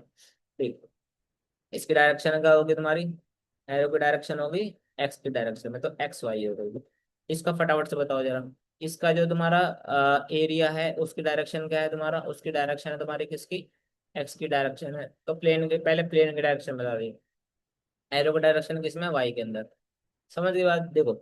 अब देख जरा, ये जो है तुम्हारा, ये जो है जब दो वैल्यू रिपीट करते हैं, एक्स एक्स वाई वाई, एक जेड जेड भी होगी, तब क्या आता है तुम्हारा, नॉर्मल स्ट्रेस आता है, जब आता है नॉर्मल स्ट्रेस। और जब अलग अलग वैल्यू होती है, X Y, Y X, Y Z, Z Z Y, तो क्या होता है, शियर स्ट्रेस होता है। इसका मतलब ये होता है तुम्हारा कि प्लेन का मुंह भी उसी डायरेक्शन में हो, प्लेन का मुंह भी उसी डायरेक्शन में हो, और तुम स्ट्रेस भी उसी डायरेक्शन में लगा रहे हो, तभी क्या बोलते हैं उसको, नॉर्मल स्ट्रेस बोला जाता है। ठीक। और दूसरा क्या होता है, अगर प्लेन का डायरेक्शन का मुंह इस डायरेक्शन में, प्लेन का डायरेक्शन का मुंह इस ऊपर की तरफ है, और तुम फोर्स इसमें ऐसे लगा रहे हो, तो शेयर करता है, ये क्या होता है तुम्हारा, शेयर होता है, तो शेयर वैल्यू ऐसा आती है। ठीक। अब आगे चलो जरा, यहाँ तक समझ में आ गया होगा तुमको बढ़िया से। ठीक है। अब देखो अगली चीज, मान लो अब मैं क्या बना लूं, अब देखो तुम प्लस माइनस भी तुम लगा सकते हो। जैसे यहाँ पर क्या लगाया था तुम लोगों ने, ये यहाँ पर क्या है, नीचे की तरफ वाई लगाया था, इस पर क्या रख देना, माइनस वाई रख देना। यहाँ पर क्या रख देना तुम लोग, माइनस वाई रख देना। और जहाँ पर एक्स था, प्लस एक्स था, प्लस एक्स रख देना। दूसरी तरफ वाई तो क्या रख देना, तो माइनस एक्स रख देना। अगर कभी दोनों की वैल्यू, एक्स की पहले वाली वैल्यू और दूसरी वाली वैल्यू, दोनों वैल्यू माइनस आ रही है तो वैल्यू प्लस हो जाएगी। अगर एक वैल्यू क्या आ रही है, प्लस आ रही है, दूसरी माइनस आ रही है, तो क्या हो जाएगी तुम्हारी, माइनस आ जाएगी। दोनों प्लस आ रही हैं तो दोनों क्या आ जाएंगी, फाइनल प्लस आ जाएगा। समझ गए बात को।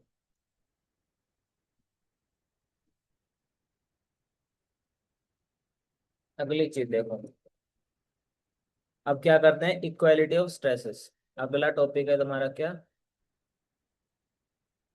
Equality of shear stress. देखो, मान लो हमने क्या बना दिया, क्यूब बना दिया।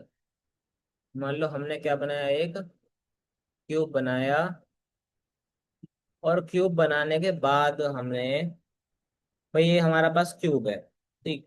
इसकी ये जो यहाँ से यहाँ तक की दूरी है, ये जो है इसकी क्या है, ये वाली यहाँ से यहाँ तक की दूरी को मैंने क्या दिया, डेल्टा एक्स बोल दिया। एक्स के अंदर, वाई के अंदर की जो दूरी है उसको डेल्टा वाई बोल दिया।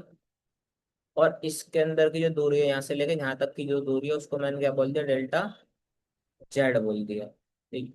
अब जब भी हम कोई एक ब्लॉक बनाते हैं, मान लो तुम्हारे पास एक डब्बा रखा हुआ है, ध्यान से सोचना। अगर तुम्हारे पास कोई डब्बा रखा हुआ है, क्या है डब्बा ऐसे होगा, क्या ऊपर नीचे होगा क्या, मतलब पिचक थोड़ी रहा है डब्बा, मतलब आराम से बैठा है। इसका मतलब ये कौन सी पोजीशन में तुम्हारा, इक्विलिब्रियम पोजीशन के अंदर। इक्विलिब्रियम पोजीशन वो होती है जहां पर ना तो तुम्हारा कोई नेट फोर्स आता है, और ना नेट मोमेंट आता है तुम्हारा, ना तो कोई फोर्स होगा, ना तो कोई क्या होगा तुम्हारा, मूवमेंट होगा। मूवमेंट भी क्या हो रहा होगा, जीरो हो रहा होगा पूरी बॉडी का। मूवमेंट मतलब जब बॉडी घूमने लग जाए तो मूवमेंट आने लग जाता है हमारा। तो मूवमेंट नहीं आ रहा था, बॉडी आराम से बैठी हो, गोल गोल घूमने की। फोर्स नहीं आ रहा था, बॉडी चल भी नहीं रही। इसका मतलब अगर मुझे इस बॉडी को इक्विलिब्रियम पोजीशन में दिखाना है, तो मुझे क्या करना पड़ेगा, इस पर नेट मोमेंट और नेट फोर्स को क्या करना पड़ेगा, जीरो दिखाना पड़ेगा। अब मैं यही काम कर रहा हूँ। ठीक। तो देखो जरा, इस एरो के बारे में बताओ जरा, ये मैं डायग्राम को थोड़ा अलग बना देगा, एक काम करता हूँ, मैं फिर से डायग्राम बनाता हूँ।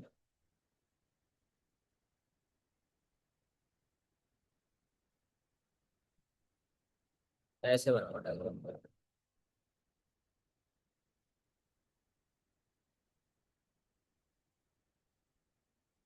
हाँ, इससे थोड़ा सही दिखेगा। अभी देखो इनकी वैल्यू तुमको पता ही है,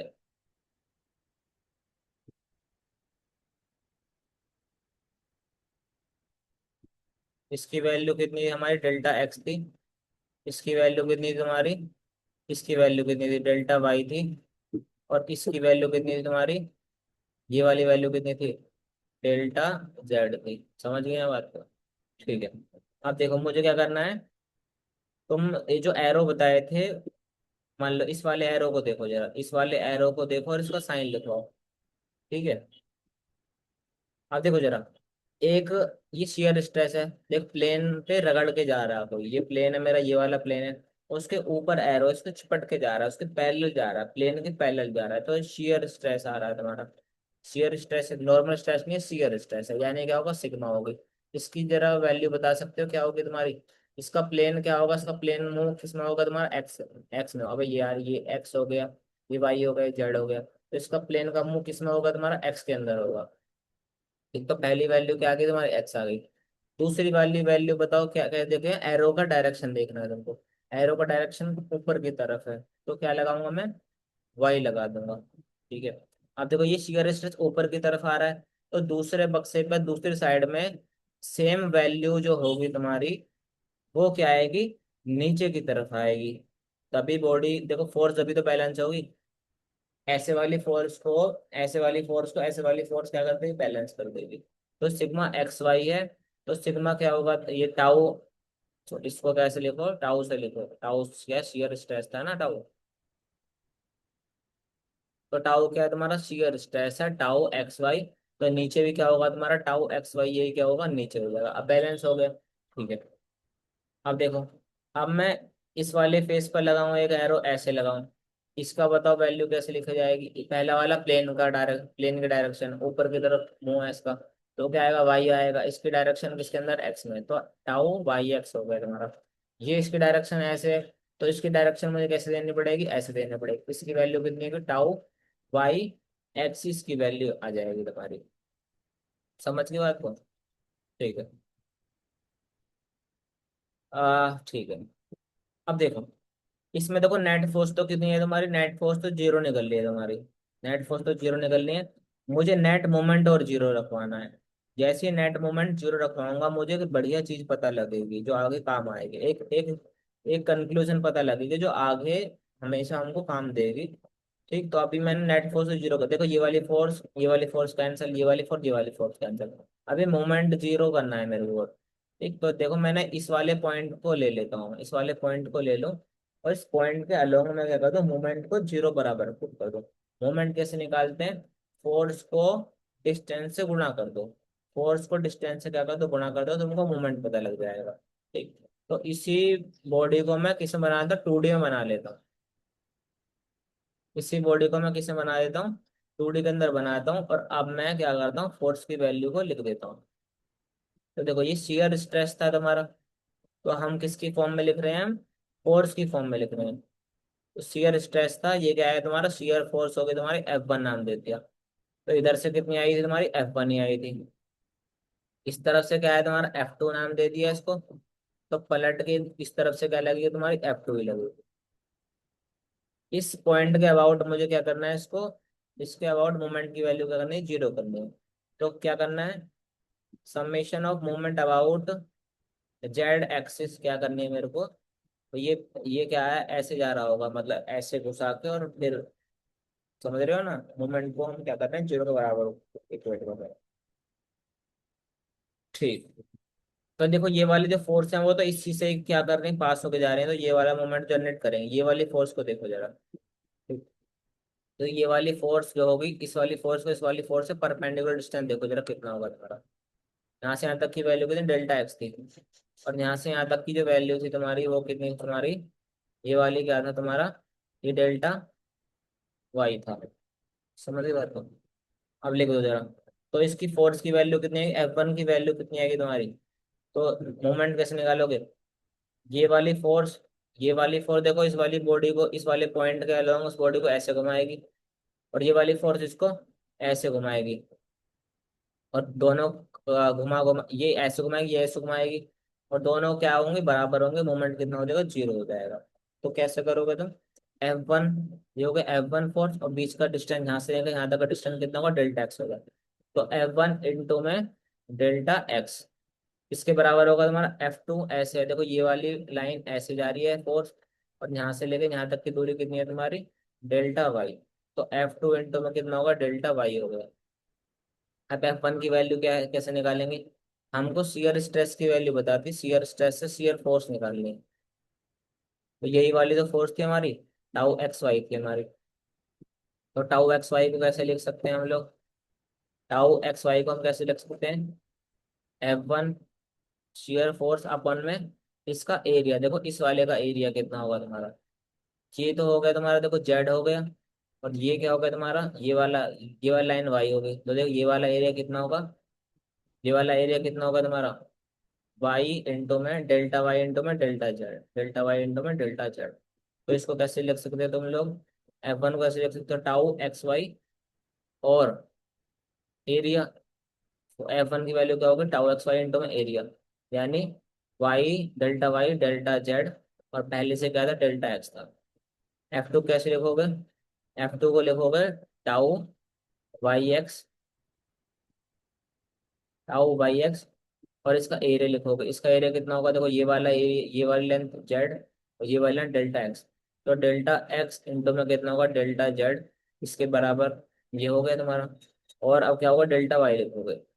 अब देखो डेल्टा एक्स वाई जेड से कैंसिल, तुमको क्या मिला, तुमको मिला टाउ एक्स वाई किसके बराबर आया तुम्हारा, टाउ वाई एक्स के। समझे बात को, देखो अब ये क्या हो गया, तुम्हारा रिजल्ट आया एक तरह का। इसका मतलब है जो शियर स्ट्रेस है, ये क्या है तुम्हारा, शियर स्ट्रेस है तुम्हारा, शियर स्ट्रेस है तुम्हारा एक, जिसका प्लेन एक्स में है और उसका एरो वाई के अंदर है। तो दोनों की वैल्यू क्या होती है, बराबर बराबर होती है। टाउ एक्स वाई किसके बराबर होता है, टाउ वाई एक्स के बराबर। ये देखा था ना हमने, ये अलग अलग थे ना इसके, कहीं पर टाउ एक्स वाई था, कहीं पर टाउ वाई एक्स था, ये तो इनकी वैल्यू क्या होगी, बराबर होगी। ठीक है, कब बराबर होगी, जब हमने ये वाला केस लिया था ऐसे, ये डब्बे वाला, डब्बे वाले केस के अंदर देखो इन दोनों के बीच में एंगल कितना था, सबके बीच में 90 डिग्री का एंगल है। तो जब क्या हो तुम्हारा, जब तुम्हारे जो एंगल हो, उन जब एंगल हो तुम्हारा, जो तुम्हारे स्ट्रेस लग रहे हैं तुम्हारे, उनके बीच में जब एंगल कितना हो तुम्हारा, 90 डिग्री का एंगल हो, तभी क्या लगता है तुम्हारा, तभी क्या लगेगा तुम्हारा, ये दोनों क्या होंगे, बराबर होंगे। तो कभी इंटर में सवाल आए तो बता देना।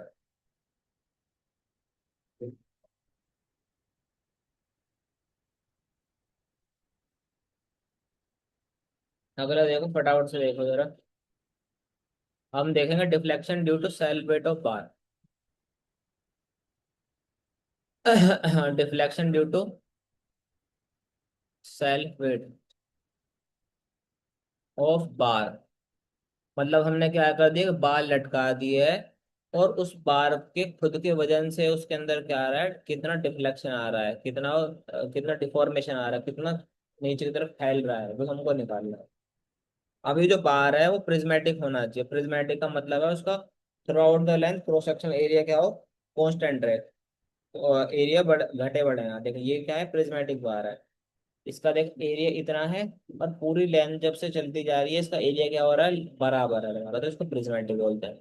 तो इसी केस के अंदर तुम चाहे तो यहाँ पर रेक्टेंगुलर बार ले लो, और चाहे तुम क्या ले लो, सिलेंड्रिकल बार ले लो, कोई दिक्कत की बात नहीं है। ठीक, तो हम क्या ले लेते हैं, मान लो सिलेंड्रिकल बार हमने क्या कर ली, ले ली, ऐसे करके हमने क्या कर दिया, इसका बार, ये हमने क्या ले ली, एक बार ले ली।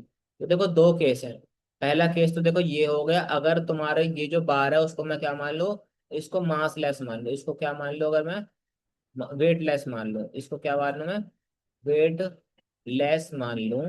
तो बताओ, और मैं नीचे से क्या लगा रहा हूँ, सिर्फ एंड पॉइंट से क्या डब्ल्यू लगा रहा हूँ। तो बताओ डेल्टा कितना से खिंच जाएगा, ये कितने से खिंच जाएगा, नीचे डेल्टा आएगा।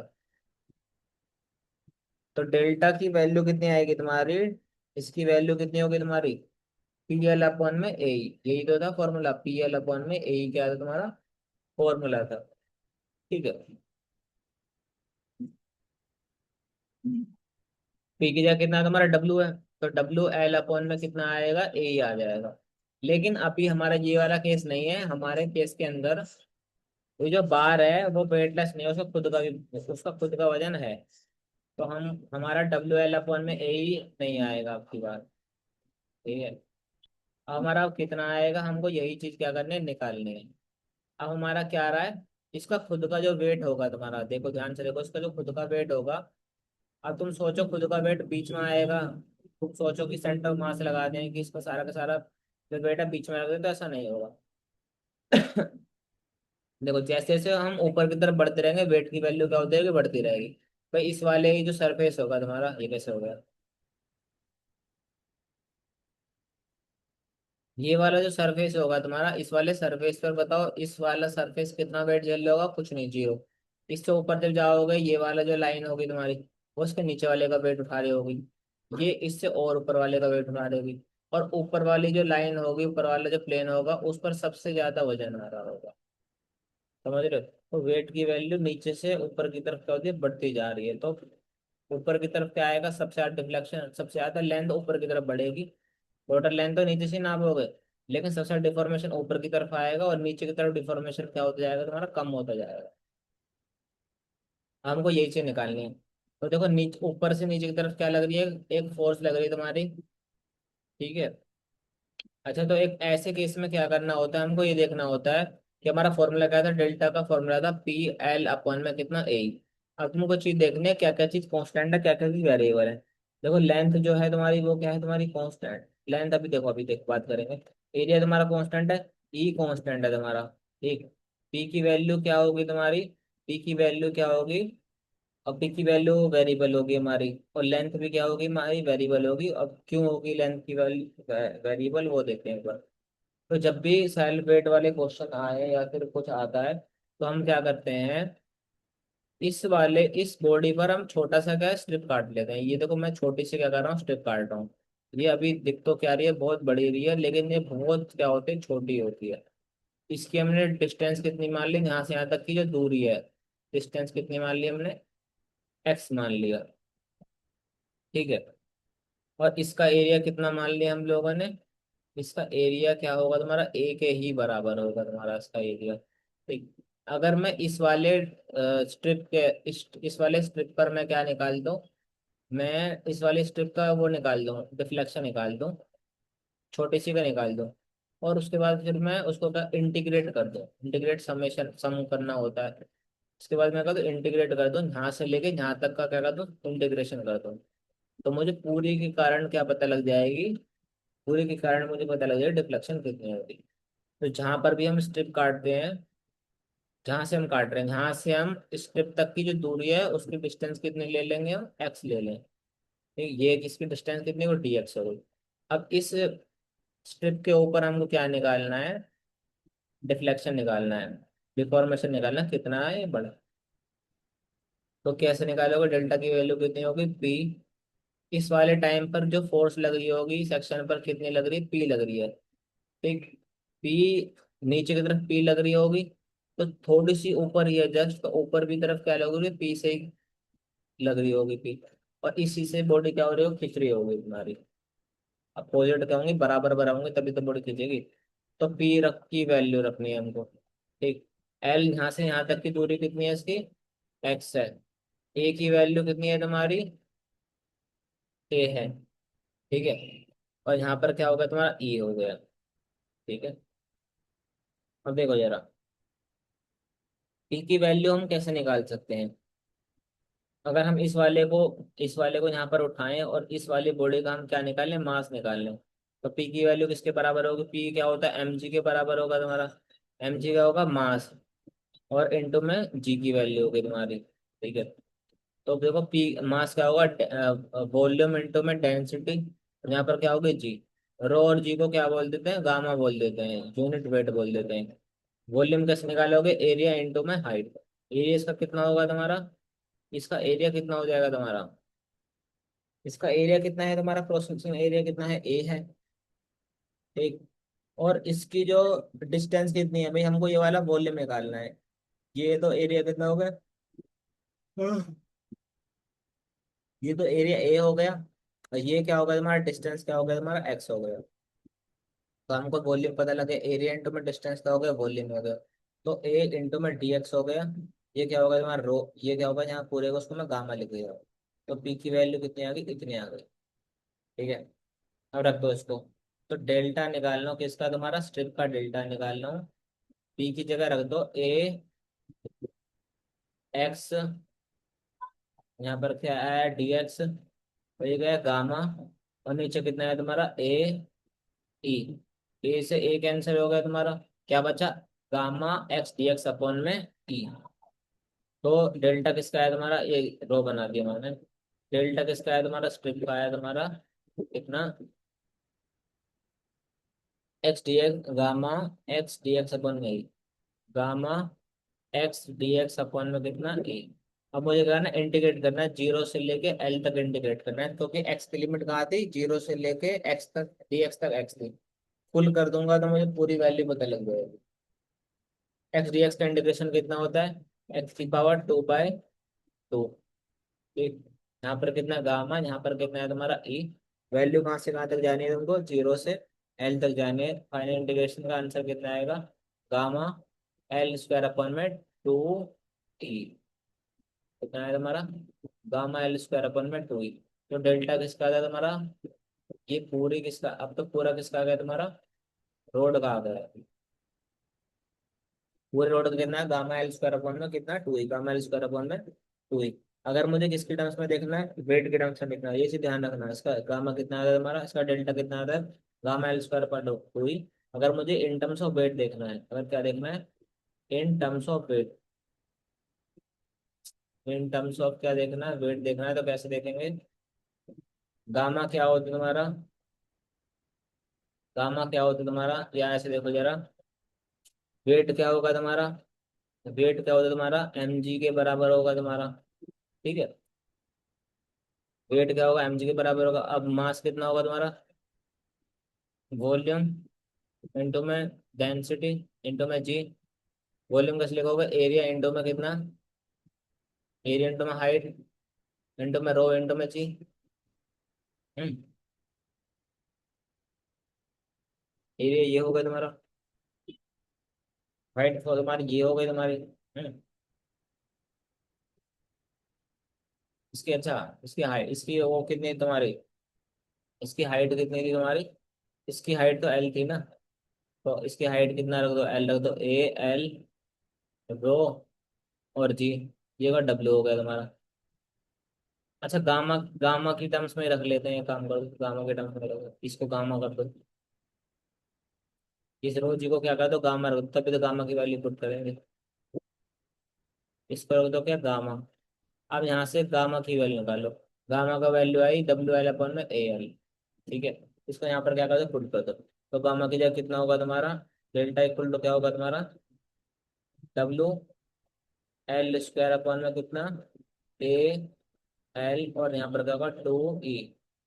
तो एल से एल खत्म, आंसर कितना है तुम्हारा, डब्ल्यू एल अपन में 2 ई।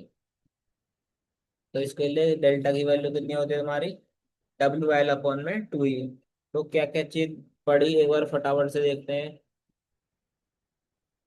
सोम था, स्ट्रेंथ ऑफ मटेरियल था, गेट ईएससी के लिए बताया मैंने। इंजीनियरिंग साइंस है तुम्हारा, तीन चीज, solid mechanics property, fluid mechanics properties, तुम्हारी मटेरियल, जो तुम्हारी डिफॉर्मेबल बॉडीज होती हैं उनका जो शियर स्ट्रेन होता है समय के साथ डिपेंड नहीं करता। फ्लूइड का जो शियर स्ट्रेन होता है समय के साथ क्या होता है, चेंज होता है। ठीक है, सॉलिड बॉडी दो तरह के होते हैं, रिजिड बॉडी और डिफॉर्मेबल बॉडी। रिजिड बॉडी के अंदर दो पॉइंट के बीच में की जो दूरी होगी वो चेंज नहीं होती एक्सटर्नल लोड से। डिफॉर्मेबल बॉडीज के अंदर क्या होती है, दो पॉइंट की नहीं, दो पॉइंट के बीच की दूरी फोर्स अप्लाई करने से चेंज हो जाती है। स्ट्रेस स्ट्रेन का ग्राफ देखा, stress inter force per unit area, strain change in length to the original length. Mild steel graph की बात करी, स्ट्रेस और स्ट्रेन के बीच में क्या कर्व बना, ओ से लेके ए तक क्या हुआ, हुक्स लॉ फॉलो हुआ, बी तक इलास्टिक लिमिट थी तुम्हारी। सी पर अपर यील्ड पॉइंट, डी पर लोअर यील्ड पॉइंट, डी से यील्ड प्लेट्यू, ई से एफ क्या हुआ, तुम्हारा तुम्हारा क्या आया, स्ट्रेन हार्डनिंग रीजन, और एफ से जी का आया strain softening region. Elastic zone आया, प्लास्टिक जोन आया तुम्हारा। डी वाले तक, डी वाले लाइन तक हम क्या करते हैं, 0.2% तक स्ट्रेन आता है तुम्हारा। फ्रैक्चर टाइम के टाइम पर 20 से 25, 20% से 40% का स्ट्रेन आ जाता है। ई क्या होगा, स्ट्रेस अपॉन में अपन में स्ट्रेन होगा, डिफॉर्मेशन का फॉर्मूला पी एल अपन में यही। और अगर हम इलास्टिक पॉइंट के बाहर हम डिफॉर्मेशन निकाल लें पी एल अपन में ई से गलत हो जाएगा, होपमैन इक्वेशन लगानी पड़ेगी। फिर हमने देखा बार की जो तुम्हारी रोड होगी, एक सिंपली सपोर्टेड एंड पर अगर हम ऊपर से एक पॉइंट लोड दें तो उसका जो डेल्टा का फॉर्मूला आता था हमारा, याद करना है, पी एल क्यू वन में 48 लिया जाता था। अगर रबड़ कर दें तो ये वाली चीज गलत हो जाएगी, क्योंकि हमने एक फॉर्मूला पढ़ा था 1/r = D square I upon D X square upon 1 + dy/dx की पावर 2 और पूरे की पावर 3/2। इन दोनों केस के, इस वाले केस के अंदर क्या होता है, थीटा की वैल्यू बहुत छोटी होती है, तो D square by D X square की वैल्यू लगभग जीरो के बराबर आ जाती है। तो 1/r किसके बराबर, तो D square by D X square की वैल्यू, तो dy/dx की वैल्यू जीरो के बराबर आ जाएगी। तो 1/r किसके बराबर होगा तुम्हारा, D square by upon D X square के बराबर हो जाएगा। वहीं से फॉर्मूला निकल के आता था पी एल की वन में 48 जाएगी। लेकिन यहाँ पर क्या होगा, रबड़ वाले केस के अंदर करें तो dy/dx की वैल्यू जीरो के बराबर नहीं हो पाएगी, D square by D X square 1/r के बराबर नहीं होगा, वो फॉर्मूला यूज नहीं होगा। फेलियर मटेरियल कैसे कैसे हो सकता है तुम्हारा, डक्टाइल फेलियर हो सकता है, ब्रिटल फेलियर हो सकता है। डक्टाइल के लिए हम प्लास्टिक डिफॉर्मेशन का यूज करते हैं डिजाइन करने के लिए, और ब्रिटल के अंदर फ्रैक्चर से डिजाइन करते हैं हमारा। ठीक, ये माइल्ड स्टील था तुम्हारा, इसकी वैल्यू 250 होती, बी और डी की वैल्यू लगभग क्या होती है, बराबर होती है। ग्रेड ऑफ स्टील कितना, 250, 415, 500। आरसीसी के लिए फैक्टर ऑफ सेफ्टी 1.5, स्टील के लिए 1 आरसीसी के लिए, कॉन्क्रीट के लिए तो कितना होगा 1.50, स्टील के लिए कितना होगा 1.5।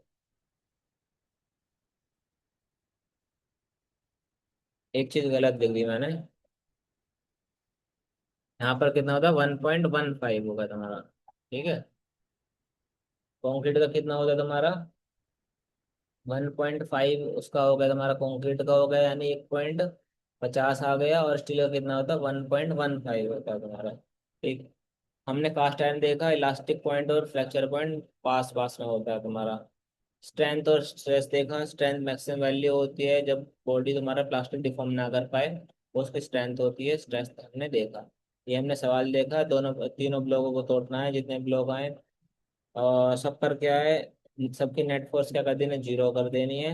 और बाद में क्या कर देना, अगर सवाल सही कर रहे हो तो लास्ट में क्या आएगा तुम्हारा, लास्ट वाला पॉइंट तुम्हारा बैलेंस आएगा खुद ब खुद। Tensor quantity, scalar, vector. Scalar के अंदर तुम्हारा सिर्फ मैग्नीट्यूड, नो डायरेक्शन। वेक्टर के अंदर मैग्नीट्यूड, डायरेक्शन, और टेंसर के अंदर हमको प्लेन भी दिखाना पड़ता है। पहली वाली वैल्यू एरिया वेक्टर का बताती है डायरेक्शन, दूसरी वाली वैल्यू एरो के डायरेक्शन बताती है। ये हमने देखा। सिग्मा क्या होता है तुम्हारा, स्ट्रेस तुम्हारा, ये क्या था तुम्हारा, सिग्मा जो है तुम्हारा किसकी वैल्यू है, तुम्हारी स्ट्रेस की वैल्यू है। शियर स्ट्रेस का फॉर्मूला तुम्हारा सिंबल कितना है, टाउ है तुम्हारा। ठीक, हमने क्या करा, इस क्यूब को हमने स्टेबल रख के दिखाया, तो हमने क्या करा, फोर्स, नेट फोर्स को जीरो दिखाया, नेट मोमेंट को जीरो दिखाया। जैसे नेट मोमेंट को जीरो करा, टाउ एक्स की value tau X Y X के बराबर आ गई तुम्हारी। क्यों, क्योंकि दोनों जो तुम्हारे वो थे, शेयर स्ट्रेस था, दोनों के बीच में एंगल कितना था, 90 था। डिफ्लेक्शन देखा किसके कारण, सेल्फ वेट के कारण देखा। रेक्टेंगुलर हो सिलेंड्रिकल हो, फॉर्मूला क्या निकलेगा, सेम निकलेगा। फॉर्मूला कितना था, गामा एल स्क्वायर अपन में 2 ही। ठीक है, और अगर वेट के टर्म्स में देखें तो कितना आएगा गामा, कितना आएगा डेल्टा, WL/2। तो रोड का कितना, गामा के टर्म्स में गामा एल स्क्वायर अपन में 2 ही, और इसका कितना होगा WL/2 ही। अगली क्लास के अंदर हो